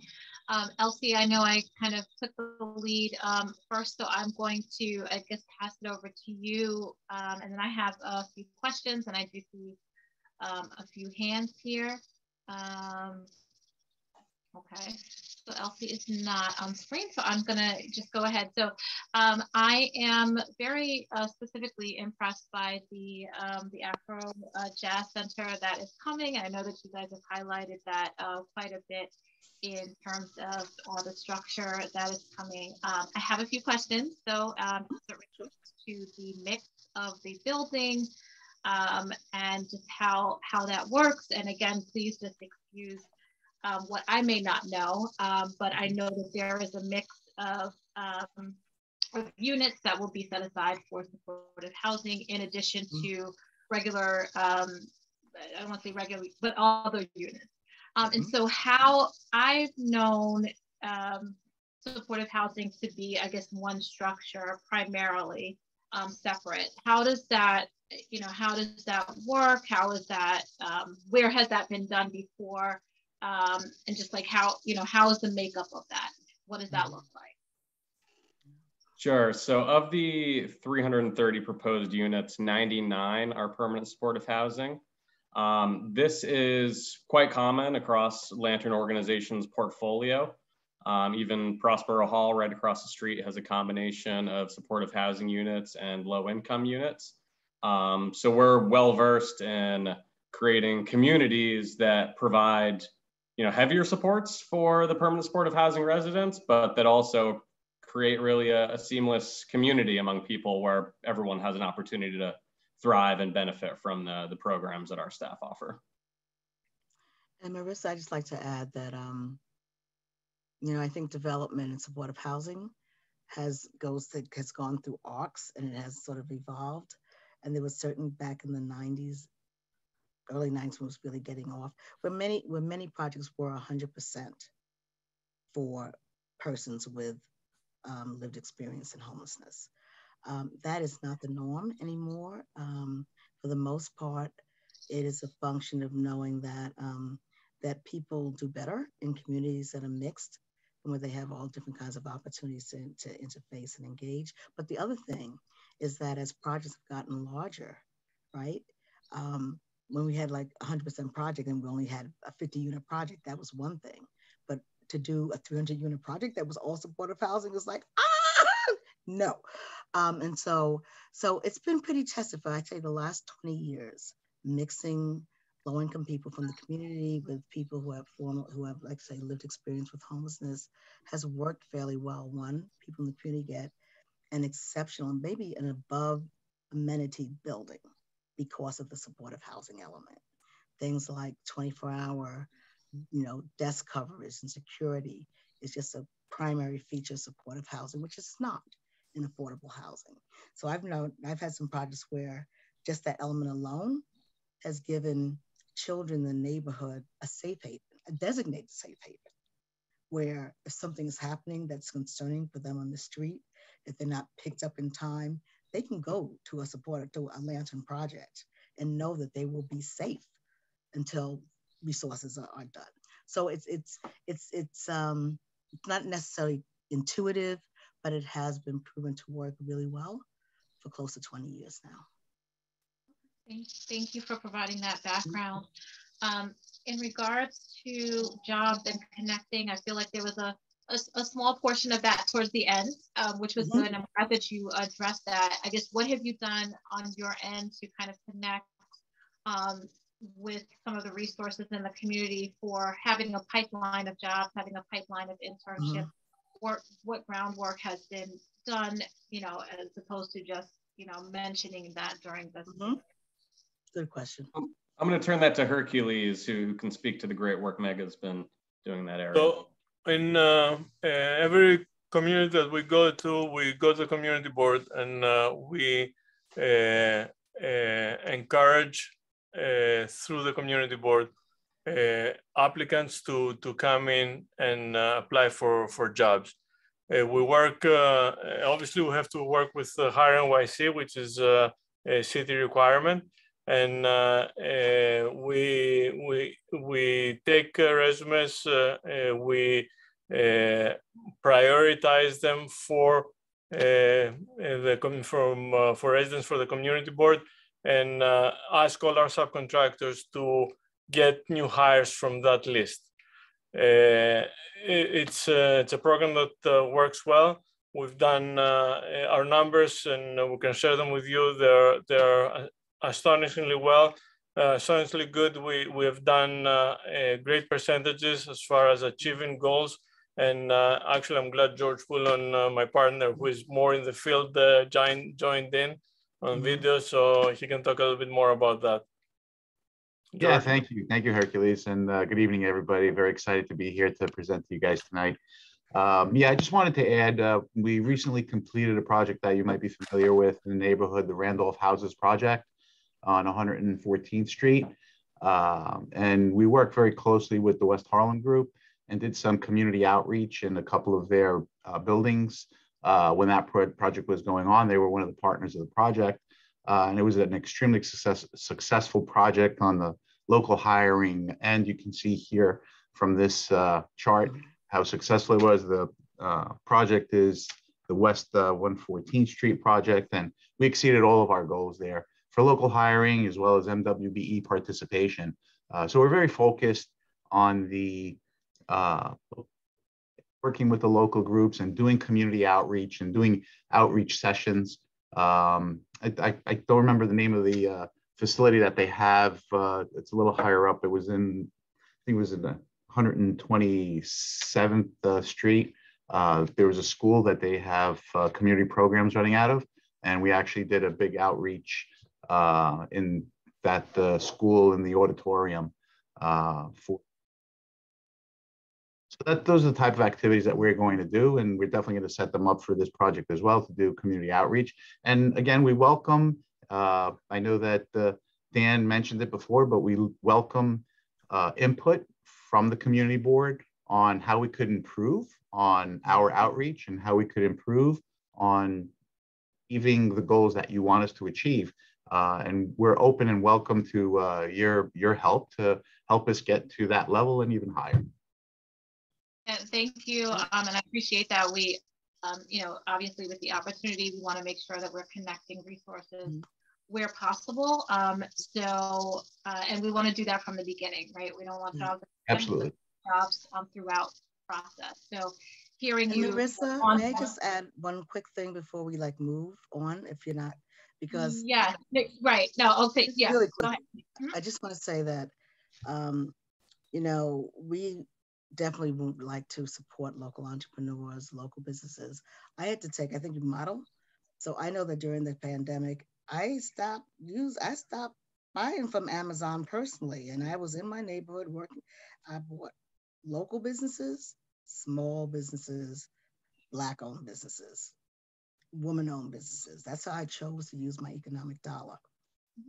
Halfway through the pandemic, I also realized that lantern, forget the individual things. We are a corporation that spends a lot of money, and we shifted our dollars, whatever you want to call it, from the Amazons, very convenient, not local. I don't care about giving Jeff Bezos another dime.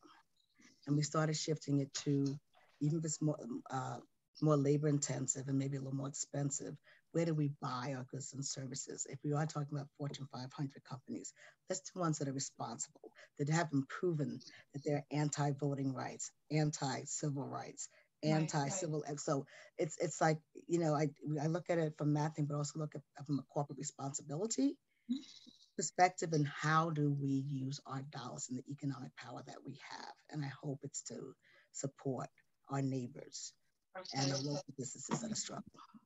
No, so, and thank you for sharing, and we want to make sure that how you are feeling is how the collective is feeling as well. So thank you for sharing that, and we definitely will work to see how we can work with you to connect you with agencies within the community to ensure that we have jobs at every level. This development to do some further partnering. So I'm going to reach out to others for their questions in regards to the project. So I'm going to start with Eva.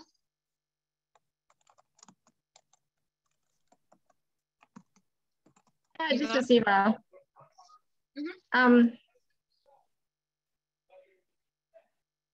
So thank you for the presentation. I live actually next to the new building. And I think we certainly appreciate you bringing in this cultural institution that we absolutely appreciate. And also affordable housing. I think our concerns, and we've written emails to you multiple times without feedback, is that our local neighborhood right now is really suffering from quality of life issues. Quite frankly, some of it are driven by the tenants from the other two buildings run by Lantern Association. And, you know, for example, people loitering to the point where you have to put up a sign to tell them not to loiter. People openly dealing drugs. There kind of drug overdose instances multiple times. People passing out in front of us. Peeing and pooping on our front yard multiple times. So that's a situation that we're in right now. And I want to privately also send you the data of the amount of supportive housing that are surrounded in this specific area along the rail track. And many more are being proposed to be built up. And the people around where I live, which there are about 500 households, we're really struggling.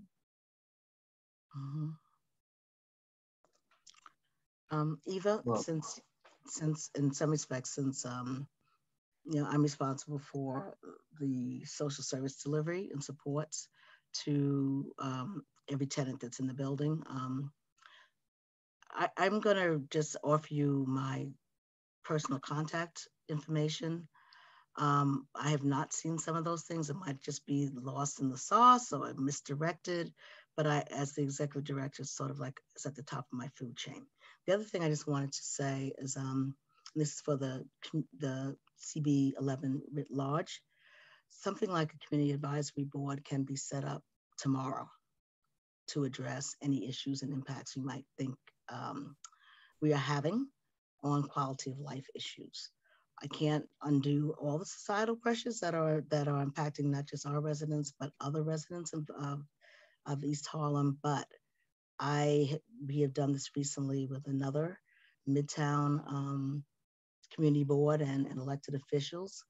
And it was a process.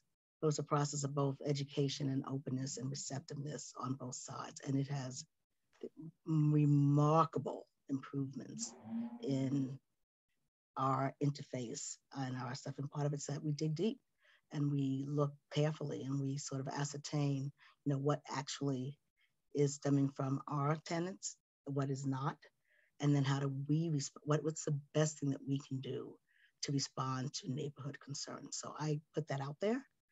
And I am very serious about that. We can talk about that offline, about how do we start that engagement process and communication process.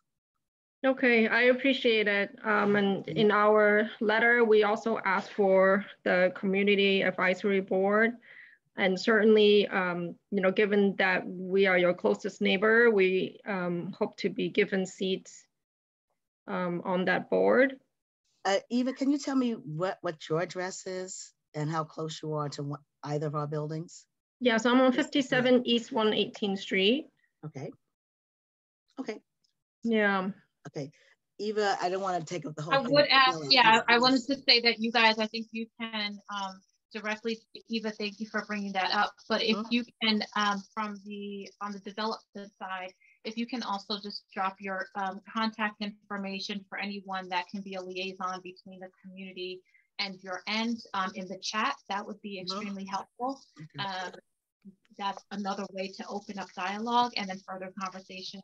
I do want to echo Eva in regards to a community advisory board, obviously with members of the community, right? And for the people that are directly in relation to possibly some of the existing establishments that you have. So thank you for that. Thank you, Eva, for noting that. I'm going to go to Nye. Thank you, Madam Chair. First of all, thank you, Sister Eva, but also I want to recognize Sister Diane. There are very few organizations in this space who have leadership that is reflective and representative of the communities that they serve. So I appreciate your work, Sister Diane, and to your entire team. I have a separate question. My name is Nye Whitaker. I'm actually the Chair of Health and Human Services, but a nearly 50-year resident of East Harlem, a mother, a small business owner, educator, et cetera.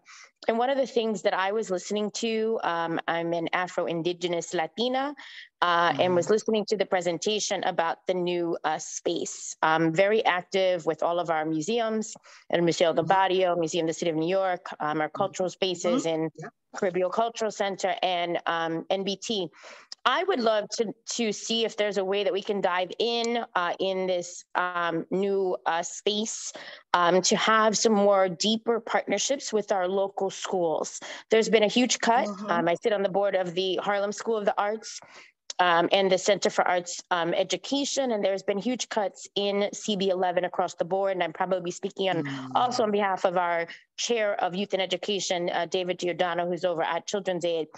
And so I would love to see how we could partner to explore deeper partnerships between the new Afro Cultural Center, the Afro Jazz, I think in our schools. I think that there's a huge opportunity to work in collaboration with the other cultural centers that are here in CB11, but also with our schools, whether it's providing after school and weekend activities, whether it's working together to deliver programming in the schools, and also what sort of discount we can provide to local residents to attend the functions and activities, to have their children attend your programming. But also, again, I'm always saying with the EcoDev hat on, what collaborations can we do with our local small businesses, whether it's to have, dinner and a show, or, your kids come and have programming, can we get it catered, lunch from one of our local small businesses? So just putting it out there, not something to have an answer right now, but just putting it on the radar of the entire team is what can we do to have deeper ties to our local schools and our young people to offer arts education and programming, music education, programming, and also how we can support our local small businesses. So thank you. Can I just comment to that really quickly? We're already in your schools. We're already in your council district. Our teachers are in your schools every day, I agree, providing. And I'm very familiar with you guys and what you're doing, but here's what I'm going to say. People are just so happy with the work, and they just don't. They're not at all sensitive to how painful. Sorry, can I just want to finish my comment. Excuse me for 1 second.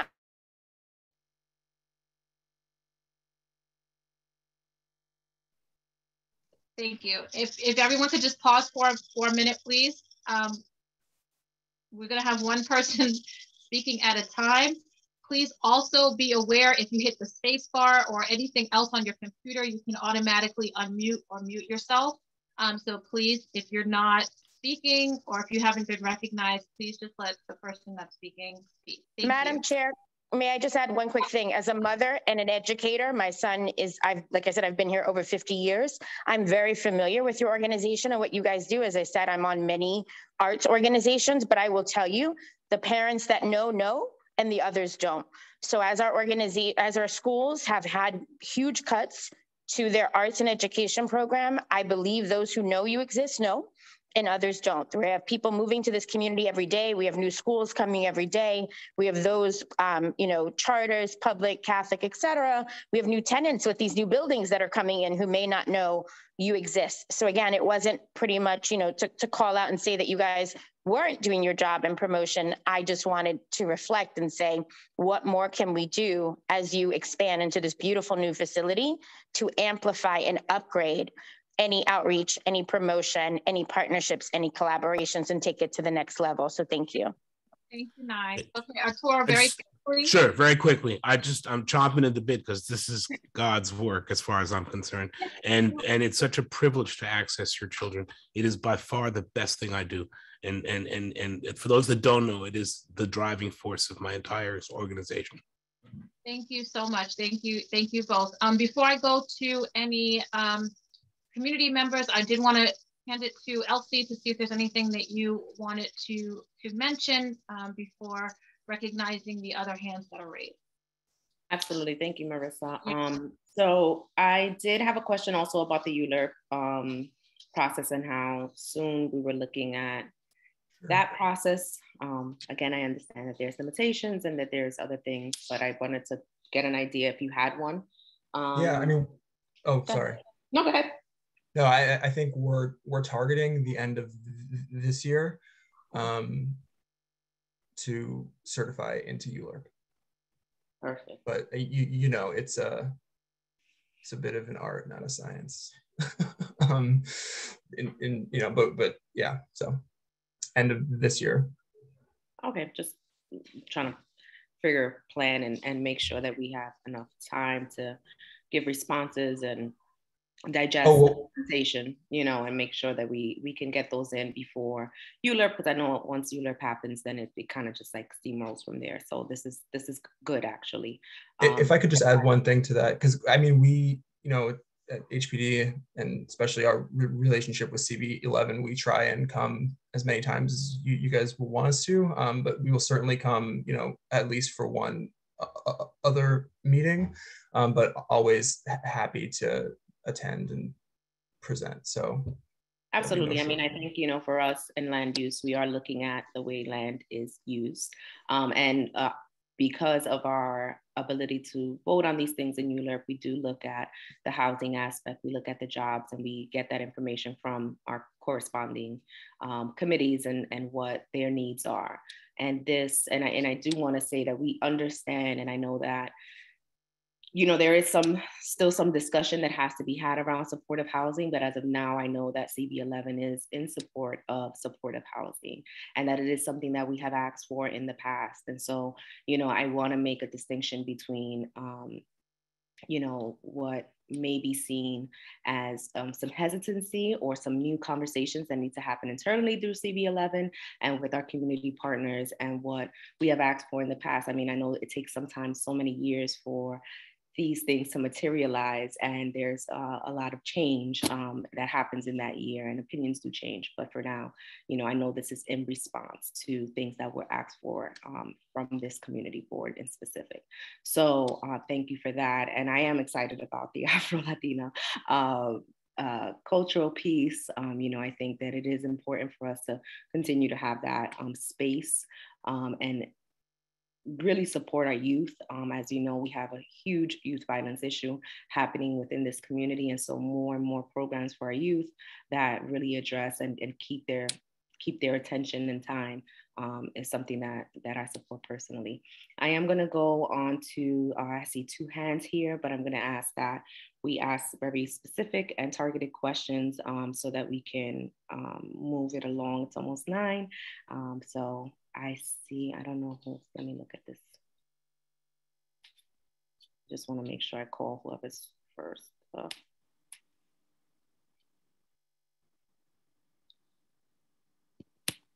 Okay, work now. Okay, Leon, I believe. Yes, yes, good evening. Hi, Leon. Good evening. Hi, thanks for the opportunity to speak. I live on 120th Street, right off Park Avenue, going west. And first question I'd like to ask is, how tall is this building going to be? How many stories? So right. Currently, we're proposing a 18-story building. So I think that's about 185 feet.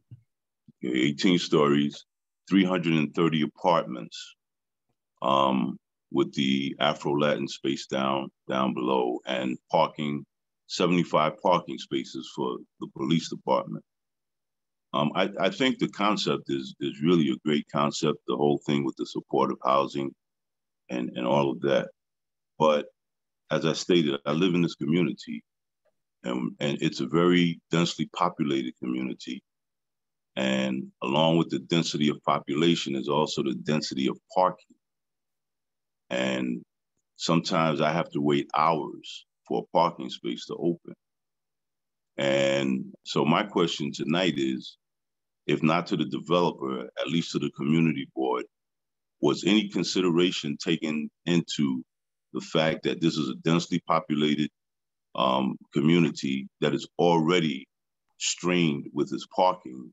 And so with the addition of 330 apartments and the potential for however many cars come along with that, was that taken into consideration? Because I believe that that's going to add to the level of some of the problems that we have in this community.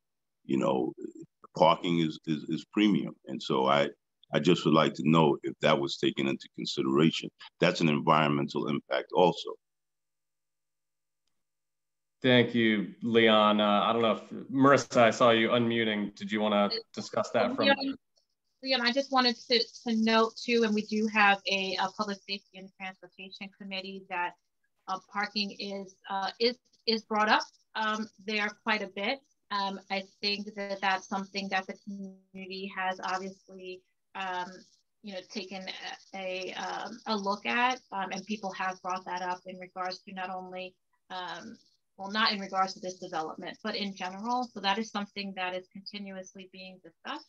On the flip side, I will also say, and not that this is to your benefit necessarily, I am also a driver, but you know that the city is pushing for people, not to necessarily, drive, and emissions and all of these other things. And that doesn't solve your issue, doesn't solve my issue either in terms of parking.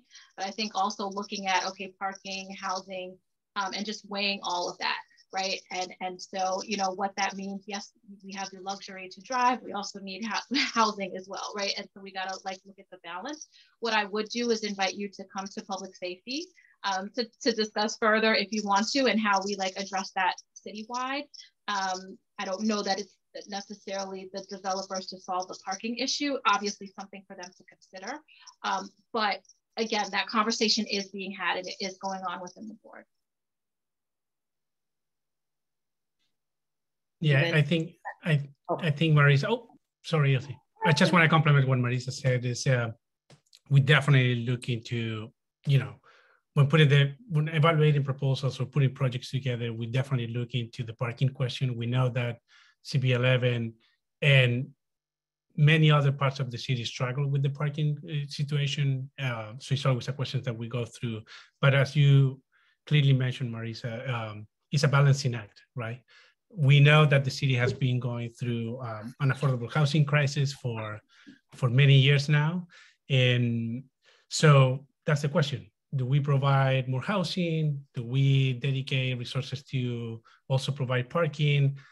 How do we do this? And definitely, the provision of affordable units, affordable housing, and to the levels of affordability that this project is providing, definitely parking, would not be possible for this project, as it will increase the cost of the project considerably. That's why providing parking is so difficult across the city, and specifically in this particular site too. It's a balancing act. We always evaluate that question. We always keep it in mind. We know that you, me, a lot of people struggle finding parking, but again, what do we do, right? Affordable units or parking. So yeah. We also want to keep the project, we want to make those semis to work. We want to keep the project financially responsible and financially feasible. And that's why parking beyond the NYPD parking spots, it's not possible. Thank you, Felipe. The next two is Ms. Lydia Butler and then Stephen Travis.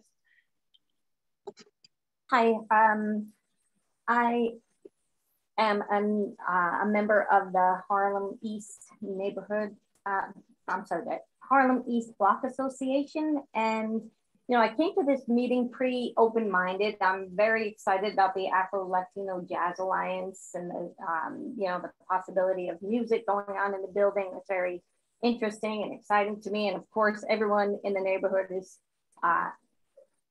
recognizes the need for more supportive housing and affordable housing. But I have to tell you the truth, once I heard that Lantern was involved, it kind of lost me, because if you're looking at Prospero Hall and Schaefer Hall as the models, these places are not good neighbors. There's constant, the police are there all the time. There's drug dealing in front of these places almost every day. There's people high, people passed out. My question is, how can you guarantee that this new development isn't going to be another big building that we're going to have to avoid on our way to the subway? Because it's very concerning to me. If you're talking about Prospero Hall and Schaefer Hall as the models, that does not sound optimistic to me at all. So thank you, Lydia. And I want to echo Diane's points earlier that we're grateful for the opportunity to hear from you and understand the concerns and what you're seeing, because we want to set high standards for our security staff. We have case management staff on site, property management staff, and we set really clear policies about how important it is to be a good neighbor and to ensure that anytime we hear about an issue like this, we address it. So I hope you'll reach out, let us know what you're seeing so that we can make sure to address the conditions that you're seeing now, but also, make sure that as Timbale Terrace opens, we're maintaining a high quality of life, both for our residents and for the surrounding neighbors. Well, I appreciate that. And I hope that you really follow up on that, because I noticed that nobody responded to the letters that we wrote. So that wasn't a good sign either. But I'm still hopeful, because that's the way I am. Diane, I think you had something to say there. I saw you. I was just going to say that not totally sure to whom the letters were addressed. It didn't hit my desk. And that could be totally a breakdown in our communication system, how things get elevated. I do know that, like everyone else, we are dealing with the great resignation and a lot of staff issues. So we hobble a little bit as we respond to COVID, but if I can find out, or if we can even offer up a direct sort of like hotline where you can do your day-to-day things, and if you want to do formal correspondence, I do suggest that you direct it to me. My contact information is there. I can embellish and add, but we'll figure it out. A lot of this is communication, and I can't act on what I haven't seen, and I have to know what where the breakdown is. So I do appreciate you bringing this up, and it's like, to me, I got to tell you truly, life is a problem sometimes, and so I don't run away from them. I actually try to to walk up to them, because there are also solutions and also ways to improve. So that's what I can do. And like I said, we're there. We feel us, you know, for us, quality of life is like a mantra for what we try to do with our tenants. It's the same respect and communication we want to do with our neighbors. So if something's not working, let us know. And we'll talk honestly and transparently about, you know, what we can do, what's societal. I mean, to be honest, I just live a couple blocks away in Central Harlem on Lenox. And what's happening with the opioid crisis, I haven't seen New York like this since the mid 70s. And so it's something that we have a commitment for you guys to talk. Yeah, so I'm glad we have a commitment, you know, for some of the individuals who have tried to reach out. Now there's an open dialogue here, so let's continue that conversation now that that's been mentioned. And right, CB11, please facilitate if any role you want to play to facilitate connection. You know, my door's open. No problem. Okay, we're gonna move on. Elsie, do you want to call the other hands, or? Yeah, the last hand was Stevens, and then I think we were ready to close out.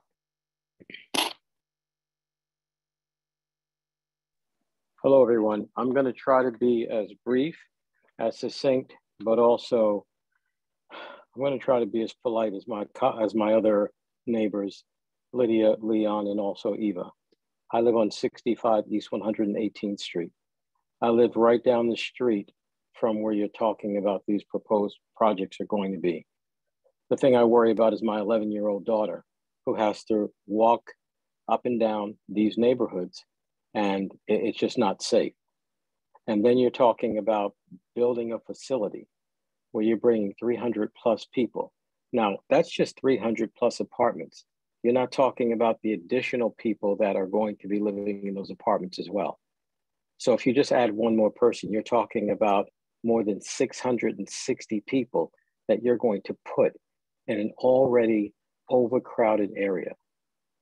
We can't control the violence, the drugs, and all of the other stuff going on around us. But now you're talking about bringing more. East Harlem is an oversaturated community. We have all the bus depots, we have all the sanitation hubs, we have all the quality of life issues that you could possibly think of and name.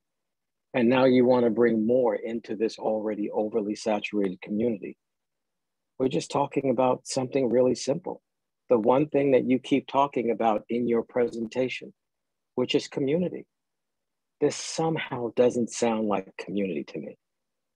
This hub in another location might be the best idea, but bringing it into an overly saturated place, I'm not sure that that's wise thinking. It may be profitable, but it may not be the wisest thing that I've heard. And the people here who have tried to create a neighborhood, who have tried to create relationships with the police department, with other people, so that we can live the way that most people want to live, not have to dodge bullets. I had the police in front of my house picking up casing shells from a shooting that had gone on in front of my house because there's a studio that's not properly zoned on my block. Because things like city organizations are just missing it. And we're being told, be patient, sit back, talk to this person who doesn't answer a letter, call this person who doesn't respond to you. What do we do? There was a 16-year-old girl who was gunned down in a Burger King, not more than a couple of blocks from where I live. And you want to bring more than 600 plus people into my neighborhood and then tell me it's going to be safe. I live around the corner from a police precinct. It's going to be safe. Thank you for your comments, Stephen. I'm sorry. We came to this meeting for answers. And what I've heard is a really big buildup. I used to live on 104th Street between 3rd and Lexington, across the street from the East Harlem Music School. My neighbor was Johnny Colomb. The actual music and the noise that came from that music studio kept me up. I have nothing against music. I love music. But bringing a musical hub that's going to bring traffic, more traffic into a neighborhood, I don't know why a thoroughfare wouldn't have been a better place in the community. Thank you for your comments, Stephen. I want to just close out at this point, and I really do appreciate all of the presenters as well as all of the committee members and community members who have come to hear the presentations and give our feedback. You know, there are a lot of benefits to projects such as this one, and we want to make sure that we are reaping the benefits and not really and trying to mitigate some of the issues that we may see you know, on the horizon before they become issues. So, you know, I think that with all of that being considered, you know, as we go along this process and as we continue on, I really do hope that some of these concerns can be addressed, especially to the neighboring community, so that, you know, they do feel more comfortable, because as you know, through the ULURP process, there will be a public hearing and we will have to respond to the community needs. And so just taking all of that into account, and I appreciate your willingness to come here and to come back and to open that dialogue. And we'll be hearing from our community members as they come to our meetings and make sure that we know if those communications are taking place. And so thank you for dropping your information in the chat. And I'm hoping that everyone will connect with each other and again, continue to hold all of us accountable for the work that we look to do, because we really do need housing. We want more community space. And, you know, these are things that we've asked for, requested, and are happy to see happening. We just want to make sure that they happen correctly and to the best possible standards. So again, thank you everyone for coming out tonight. It's been a great meeting. Marissa, thank you so much for your co-chairship. I look forward to many, many more of these styles of meetings. Also, please keep in mind, like Marissa mentioned, our housing committee, where there's youth programs involved, our youth committee, you know, there is time within the year to kind of address and present at some of those committees to let them know of the work that they're doing. And it also helps to your benefit to garner that support and hear that feedback from those specific committees and what they're well versed in. So we look forward to the work. And yeah, I just, Marissa, if there's anything you'd like to add, please, an Angel. I'm sure. No, just that we will continue the conversation. I understand that I think there are a couple of other people. We were going off the hands that we had here at 9 p.m. Angel, do you want to speak and address some of this?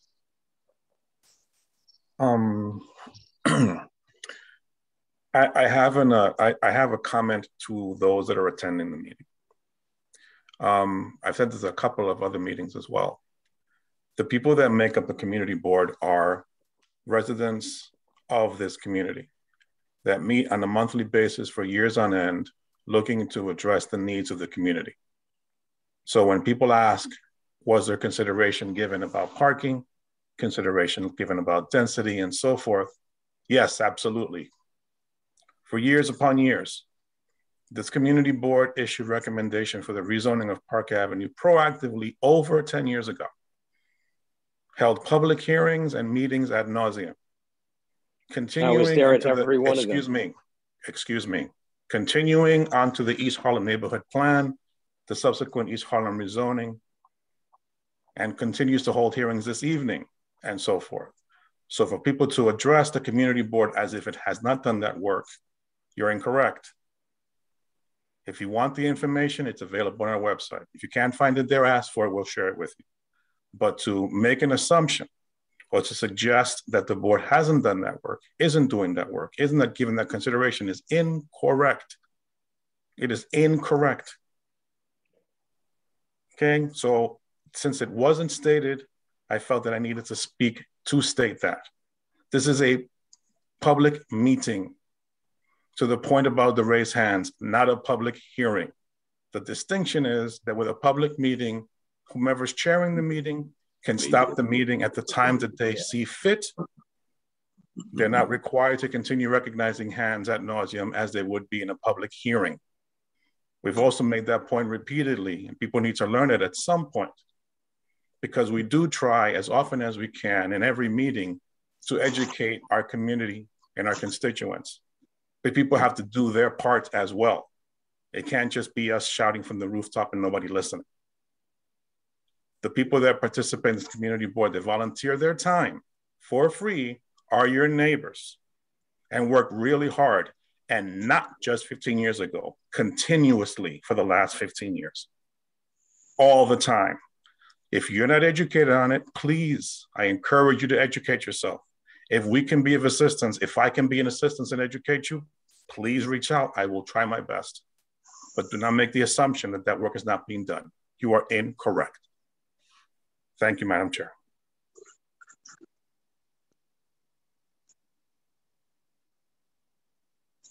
So thank you, Angel, for speaking and just informing everyone here in regards to our process and some of the things that we've done.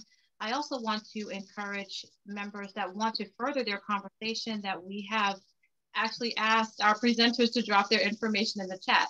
So instead of necessarily speaking to us directly, and again, we don't want to, encourage any unnecessary harassment or anything of that nature. But if there are conversations that need to be had, the direct information is there for you to reach out to the necessary people if you feel that they have not heard you previously. So now you have a direct channel to them to speak out. We also are glad that you have made your points known to us as a board, as we are here to serve the community as well. And we can continue conversations on this. But again, to Angel's point, we have heard from the community. It's not a hearing. We do appreciate your feedback on this, and we do take that into consideration. That is all that I would like to say on this matter, on this point.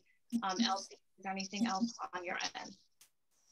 No, I'm good. I'm good. Good night, everyone. Thank you again for your support, and we'll see you soon.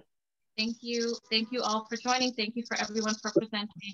And we look forward to following the conversation. I'm gonna tell his ass off the next time I see you. Thank you so much, guys.